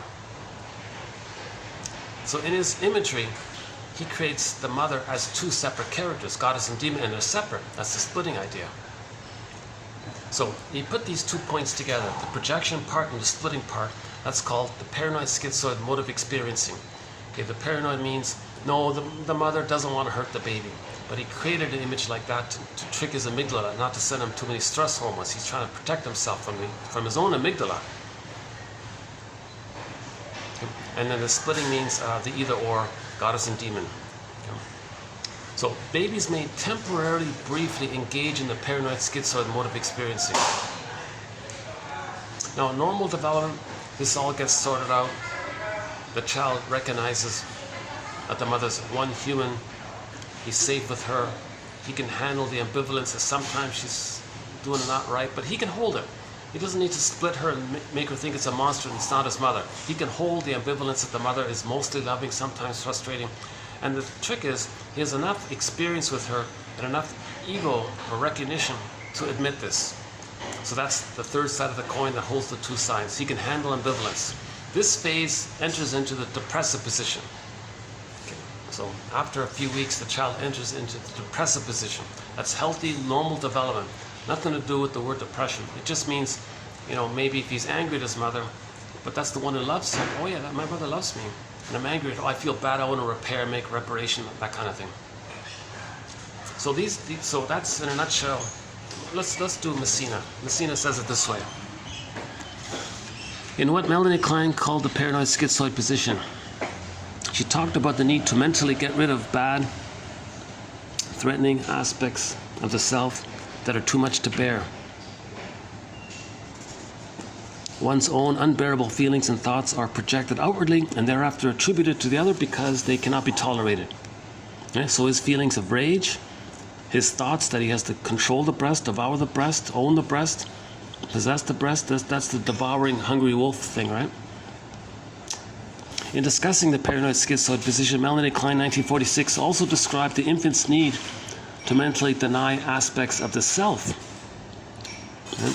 So his concept of the self he's going to deny. He can't know that he's being so hurt by his mother. Too much to bear. Okay, in a second state or way of relating to the world, the position Klein called the depressive position, okay, not to be confused with clinical depression. Feelings are accepted, reclaimed, taken back.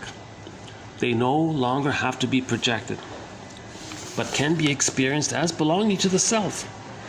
So now the child can accept his feelings of anger. He doesn't have to say his mother's a monster. He can say, no, I feel angry. See, in the paranoid schizoid position, you don't know you're angry, so you say your mother's a monster. In the depressive position, you say, okay, my mother's a person and I'm angry. Others are experienced as whole people with various qualities and characteristics. Some may be appreciated, some not, but good and bad qualities can coexist within the same person without one or more parts having to be disavowed. In this position, opportunities for mourning, repair, and learning from past experience become possible. Also, the conscious ego and reasonable thinking also reemerges or is restored in this state.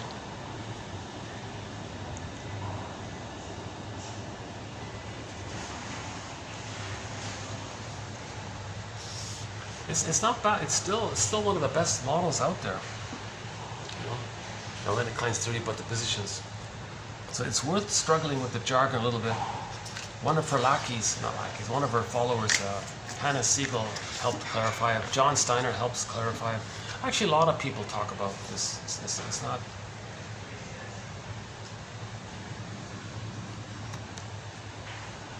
Oh, the outside's available now. Okay, let's do the remaining 20 minutes outside. Hold on a second.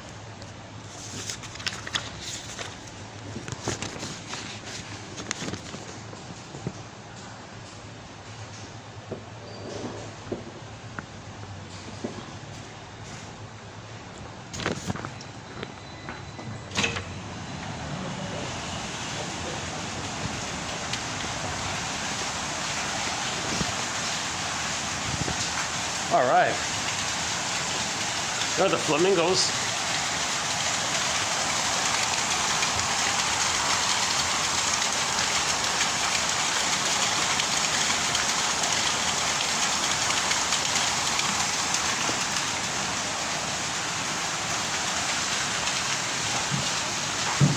Where can we go here?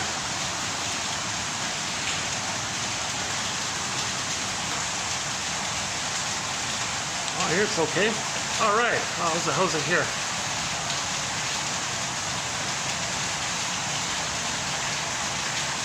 What about the marble? Let's see if we can get the marble in.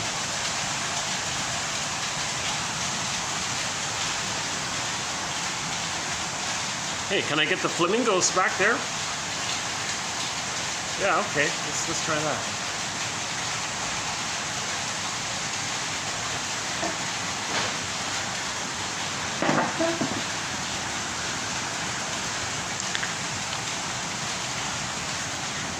Oh, there's the owl. All right.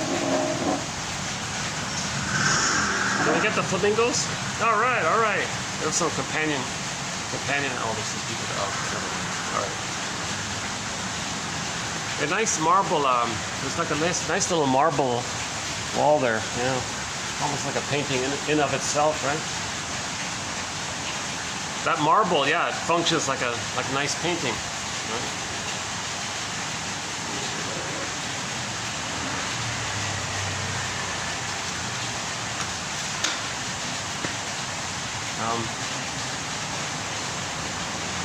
Maybe what I'll do for the remaining 20 minutes, here's a tough topic. In the 10,000 quotes we've done so far, we have no quotes on violence, because in the last video there was some violence on the camera, right?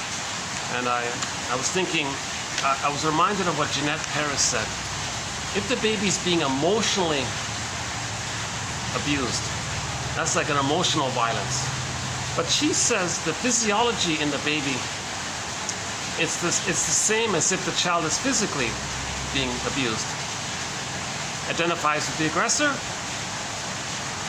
Okay. To have the mother, they're going to act like the mother.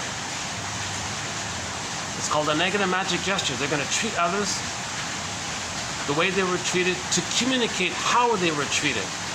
So if people are, like people with the bully pattern, for example, when they're aggressive towards others, they're trying to say, unconsciously, for them to know themselves how their mother treated them. They're doing it by imitating her, treating others the way they were treated, to know, to communicate, look everybody, look how my mother treated me. It's called the negative magic gesture. That's how the unconscious is trying to present itself and make itself known to us. If we act, okay, so something like that, right?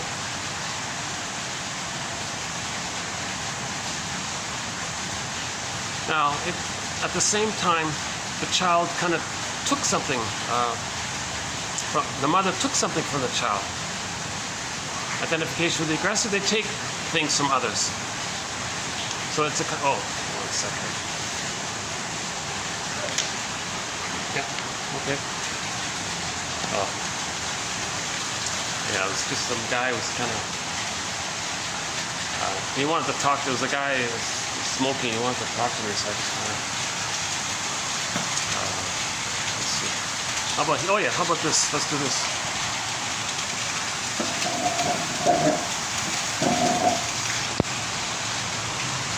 I'll chat with them when the video's over. Oh, there's the, oh yeah, all right. Let's do this.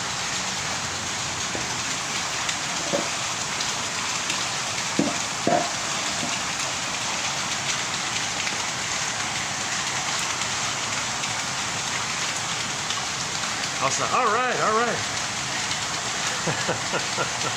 That's nice, yeah. What a nice place here. Very nice place here, yeah. I'll keep coming as long as they'll let me. The second time here. No complaints so far.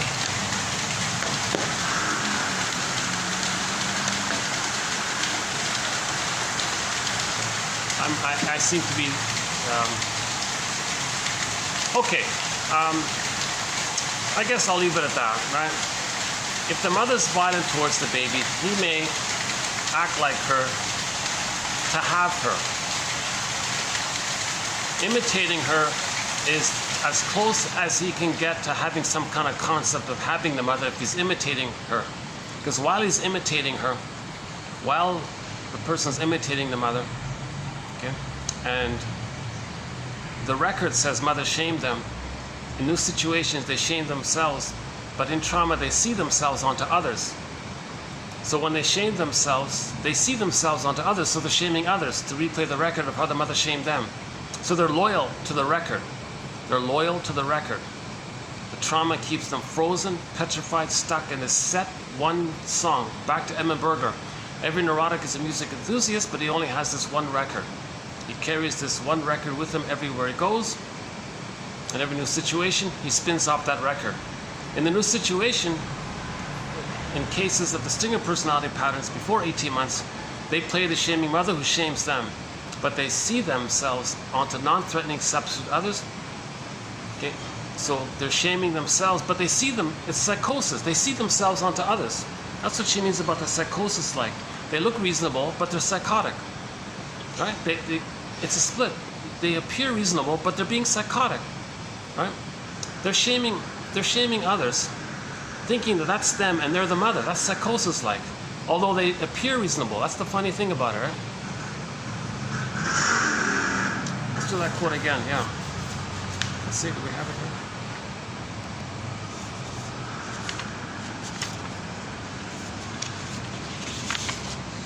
Yeah, the first one here, yeah.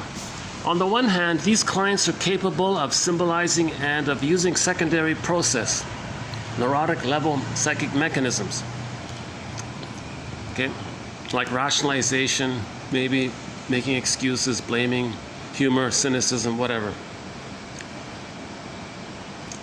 But it's not overtly delusional. But at the same time, blended in, okay, on a different level, simultaneously, and that's the mystery of it all, right?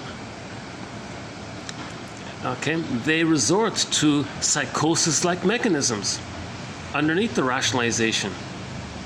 You see, rationalization, making excuses, it's the cloak of being reasonable. to hide the psychosis-like mechanisms, like projective identification, splitting, the paranoid schizoid position, disavowal, denial, projection, blaming others. Right?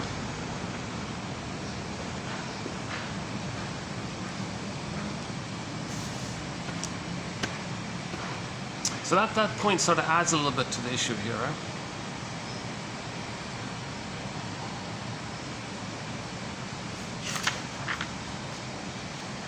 So the baby believes that the mother used him, exploited him, robbed him. Now the baby has to have a mother. He's got no mother, really. The closest thing he has is to see if he can save this abusive woman by imitating her. He thinks by mirroring her that she's going to feel seen and won. The baby thinks he's trying to save the mother. Babies have magical thinking, omnipotence of thought, unconditional hallucinatory omnipotence. The baby needs the mother. Mother's not providing love. Baby interprets that as mother's cry for love. Don't worry, mother, I'll save you. And what did the mother want? She wanted fusion, merging. Well, they're already merged. Okay, we're merged, right, mother? But the mother needed like perfect fusion from the mother for her to feel safe to leave the mother. Oh, baby says, I'll do that for you, mother. So he'll try to do so. So he'll remain fused with her, right? But at the same time, he needs to have her. So the more the mother's love is unavailable, the tighter the fusion becomes. It's called adhesive identification. It's like crazy glue or something, literally. Psychological crazy glue or something. But at some point, to have some ongoing attempt to try to save the mother, he's got to imitate her. So imitating the mother, acting like her, is his ongoing attempt to provide the fusion that she's looking for. Now he's going to be loyal to keep on being. So dysfunction means being loyal, because if you're loyal, you're attached to her, but the attachment is based on the fantasy that you can save her to finally get the love that you need. So you're stuck in this kind of place. Now let's say somebody later on says, I want to stop this. Well, the memory comes up, called the superego. The memory comes up and says, oh, you want to stop this? You want to feel and know yourself and separate from the mother? Do you remember you had the belief that it was your job to save her? Did you save her? No, you didn't, did you? And there's where we're stuck. There's a false belief. Babies have the false belief that they think it's their job to save the mother. Nonsense. It's no baby's job to heal a traumatized mother and make her be a loving mother, even though he desperately wants his mother to be loving, and he'll try to have that hope to do so. So there's sort of a hard issue here. How do we kind of forgive ourselves for this false belief? Become a psychological detective. Understand your mother's psychobiography. It all begins with, on YouTube, you type in Bruce Springsteen, the singer Bruce Springsteen, right? Independence Day, Toronto, and listen to the intro he gives to that song. If I had the laptop here, I'd play it now. Right? The lighting's not too good here. How about that? Oh, let's change the lighting.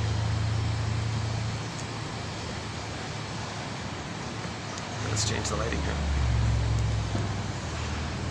Oh, they even got a fan here. Yeah, okay.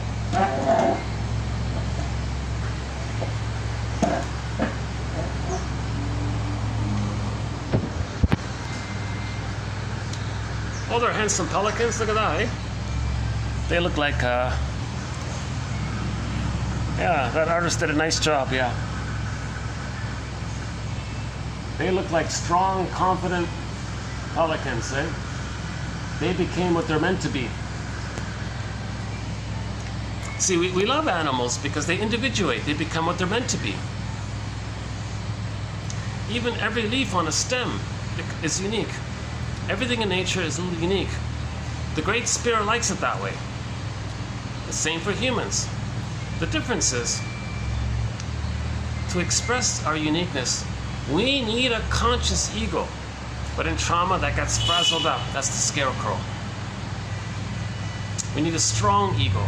The image for a strong ego is that children's story where the big bad wolf huffs and puffs and blows down the houses made out of straw and wood or sticks. But the bricks know. That's the strong ego. With the strong ego, there's the recognition that the wolf image is not real. With that recognition, the wolf exhausted himself and slank away, pooped away, disappeared. Okay? The Wicked Witch and Wizard of Oz disintegrated. The Boar Queen fell down the thing and disappeared. So these are not real. That's what it means. When these frightening images just poof away because it wasn't real. When you recognize your projections and you get your feelings, that's the water that Dorothy throws on the witch. That thing disappears. Huh?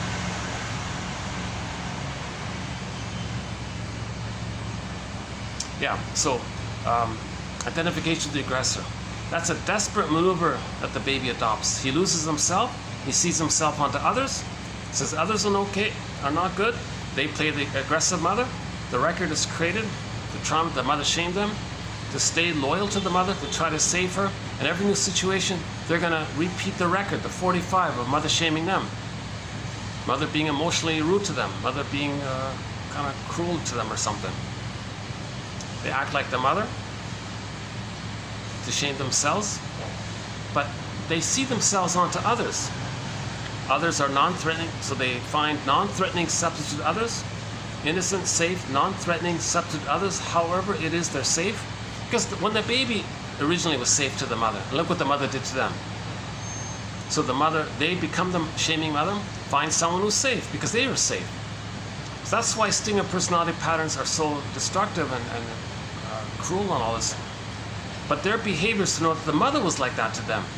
The mother gave them emotional violence. And the whole issue is compounded if there's a physical violence. So leave the cord, leave the placenta. Jeepers, right? Barring emergencies, let the child have a normal, natural birth. Baby comes out, placed on the front. Baby looks for the nipple, suckles, latches, nerve lines, all is good. Paradise is met. Forget about weighing the baby. Plus, if there was any kind of prenatal distress syndrome or problems in the uterus, and he comes out, and you're going to remove the cord, the placenta, and the baby, put him on a scale, oh my God. Then finally he's returned. The mother might not be able to compensate because the mother's hormones that she produced at the moment of birth that helped the latching take place dissipated. The mother's in mourning. Baby comes in, mother says, back off, you're interrupting with my sadness. Baby feels very rejected. He was hurt in the uterus, hurt at birth, removed from the mother, and then the mother said, back away. That's a lot of trauma like that. So, oh my God. Barring emergencies, just hand the baby directly to the mother. Leave the cord, leave the placenta. What's the big deal? Looks messy. Enough complaints about that, right? Let it be messy. Just put a bed sheet over the cord. Placenta comes out a day later. They said, put it in a bowl. The bowl can sit beside the mother on the bed. Put a lid over the bowl, allowing some kind of space for the cord. Then the child had established. By that time, the child will have established the paradise with the mother. Then the cord and the placenta fall off, and the continuity of the paradise continues. We don't want the baby to lose paradise at birth. If the baby feels very hurt and shamed by this, he identifies with that. Goes through life acting like that onto others. So a lot of the violence that was on the TV yesterday, that's basically a communication of what the mothers did to them. So we got to be a detective. Why did the mothers do that to them? Why do some mothers do this to their babies? Why? What's going on with them? Why are they doing this? Why are so many mothers not offering their babies a secure attachment style? Well, number one, they didn't get it themselves. That's a trauma. When there's trauma, we repeat. The mother sees herself onto her own baby. On the mother's record, she identifies with her shaming mother, who shames herself, but she sees herself onto the baby, so she shames the baby, being loyal to the mother who shamed her. She has a mother complex. It's generational trauma. Okay, we got about roughly 10 minutes. Yeah, okay. How are we doing here? Yeah, this is the best spot for me. I'm not bothering. When I'm inside, I'm a little worried if I'm bothering somebody with my talking. Yeah, this is good. Yeah, now it's okay. What time is it? Let's see. It's 4 o'clock, really? What time flies, huh? Yeah, I was here at 4 o'clock yesterday. This is the best time, yeah, okay. Nice place, eh? Check it out. Here's the marble.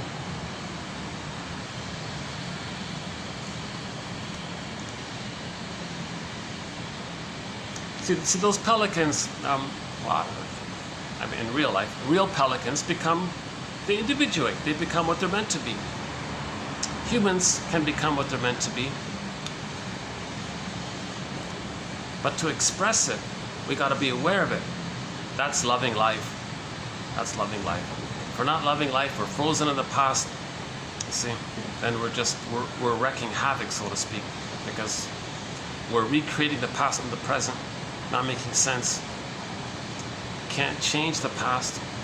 It's a one-way ticket. No time machines, one-way ticket. We got to unpick the threads of a traumatic script. Use those threads to weave in a healthier script. One analyst said to the client, you know, these problems you're telling me about, we may say that this is what your schema, your script is doing to you.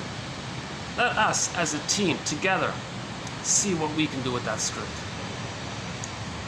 When something's conscious of the repressed, a lot of the self, repressed self, becomes conscious self.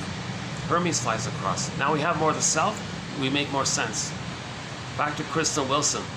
If you don't feel that sense of self, you're not making sense. And then it's disembodied, not making sense discourse. It's disembodied discourse that wreaks havoc. Consciousness. Oh my God. We got it for the price of a coffee. 2,000 quotes. A lot of excellent quotes here. 1 out of 10. I'm confident that 1 out of 10. My vision is that everybody over 40 has this on their iPhone and they can refer to it every day for 10 minutes. It'll elevate the awareness. Things will make sense. Therapeutic turning points, aha moments. Now they know what's going on. Okay, it's very helpful. Psychoanalysis is it's muddled with all the jargon, so I've kind of filtered things out a bit.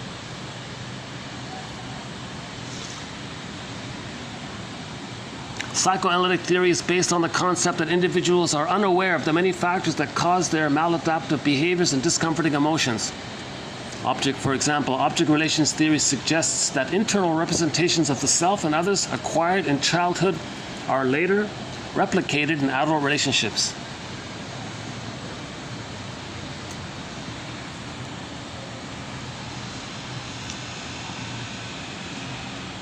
Okay, so when we transfer, it's the wish for something in the past.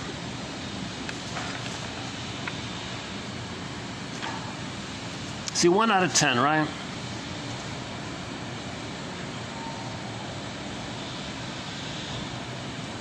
Defense mechanisms. To be sure, a price is paid for reliance upon defense mechanisms. It is exacted in the form of not knowing ourselves and others. Okay, the confusion between transferring the problem with the mother onto the father and blaming the father for what the mother did, that's also a sign of trauma.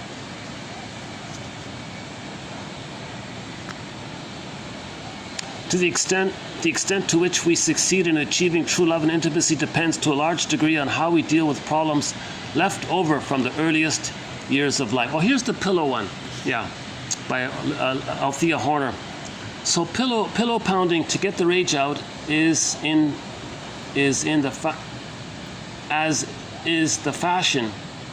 Again, okay, beating the pillow to get the anger out, as is the fashion in some encounter and therapy situations, is an exercise in futility. What is at issue is not that you have anger and rage, but the avoidance of attachment. Okay, basic point. The Disney film was very good for this. Well, anger's at the console. Join sadness zooped away because the underlying need for attachment wasn't met. When the need wasn't met, the feeling zooped away, anger appears. So if you go to a self-help workshop and they, oh, here, beat the pillow. What the? Why are you beating the pillow? That's helpful. That would be analytic, to know why you're beating the pillow. If they just get you to discharge thinking you might feel better in a moment or something, you're only healing if you know why. We've got to make the unconscious conscious. Don't act out. Right? Don't act out with consciousness. Maybe the baby was enraged in all this, so you're beating the pillow. But if you're not conscious, it's useless. It's futility. An exercise in futility. Only consciousness. Okay? That's Hermes flying across. Huh? We lend secondary mentation to our primary mentation. The primary, the repressed mentation, feels it's captured, it's given a time and a place, the ghost can be laid to rest, the life force can come into the present now. Only consciousness is the way to go. So most of these self-help, these are just tricks to make money on people, right?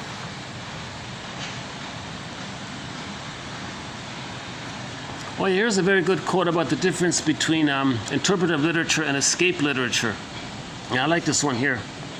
This was, if you go to TQ 2714, here's a good quote for, if you go to TQ 2714 by L. Perrine, that's a good one there.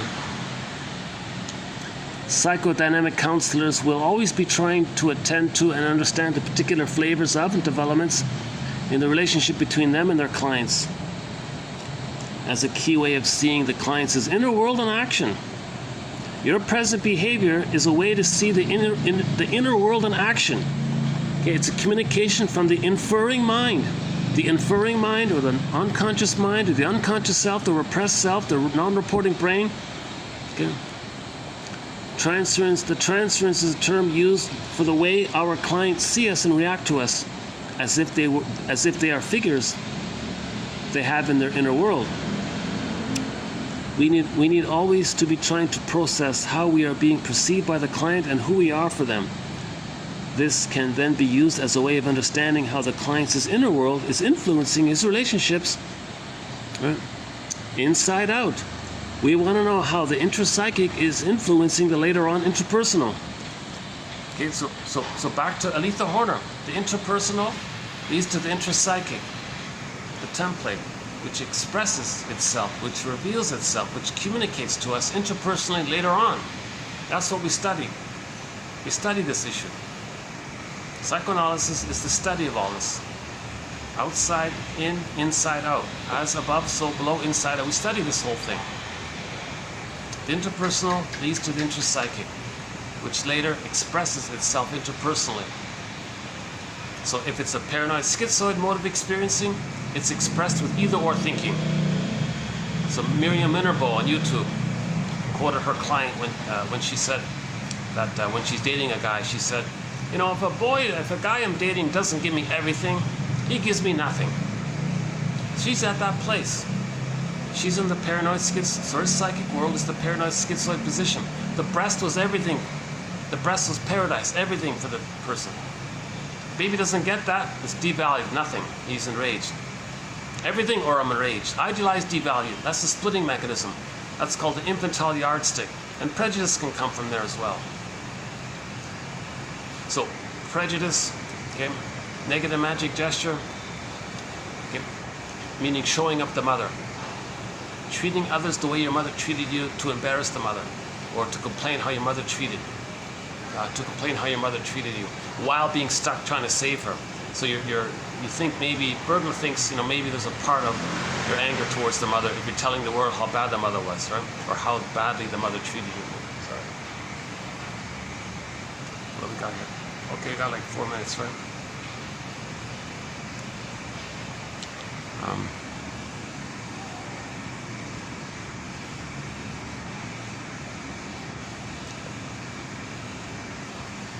Yeah. Other clues to the intrapsychic model is slogans like, my greedy, your greed. You can see it on YouTube. The short sellers say this. Okay? Those that plunder and pillage and all this. Okay? Those that plunder and pillage It's because their mother plundered and pillaged them. If the mother plundered and pillaged the child's soul, his inner home and all this, they identify with the aggressor. That's expressed interpersonally. So this whole outer pillaging and plundering, stealing and the stolen land and all this, that's because the mother stole their inner land, their emotional land. And you ask a person, why are you doing this? And the guy said it. Well, it's my greed or your greed. The baby identified with the hungry wolf image and says, if I'm not going to be the hungry wolf, then I'm going to be eaten by it. What nonsense. This is psychosis. This, even though he functions in a normal way, but it's hiding the psychosis. It's psychosis to say that if you're not going to be greedy, you're going to be eaten by the monster in your mind. So you got to be greedy. It's too dangerous to not be greedy. My greed or your greed. That's actually his official slogan. It's my greed or your greed. Either be eaten. That's the psychosis imagery of babyhood trauma, where he makes the mother as a monster that wants to eat him.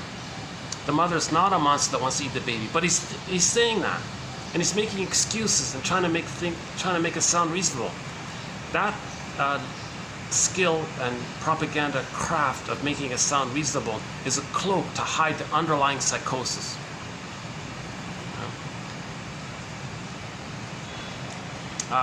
If a person scapegoats, okay, that's a sign of trauma. Because if a couple can't make I statements together and there's so much anger between them, they discharge, they manufacture and create an identity for one of their children.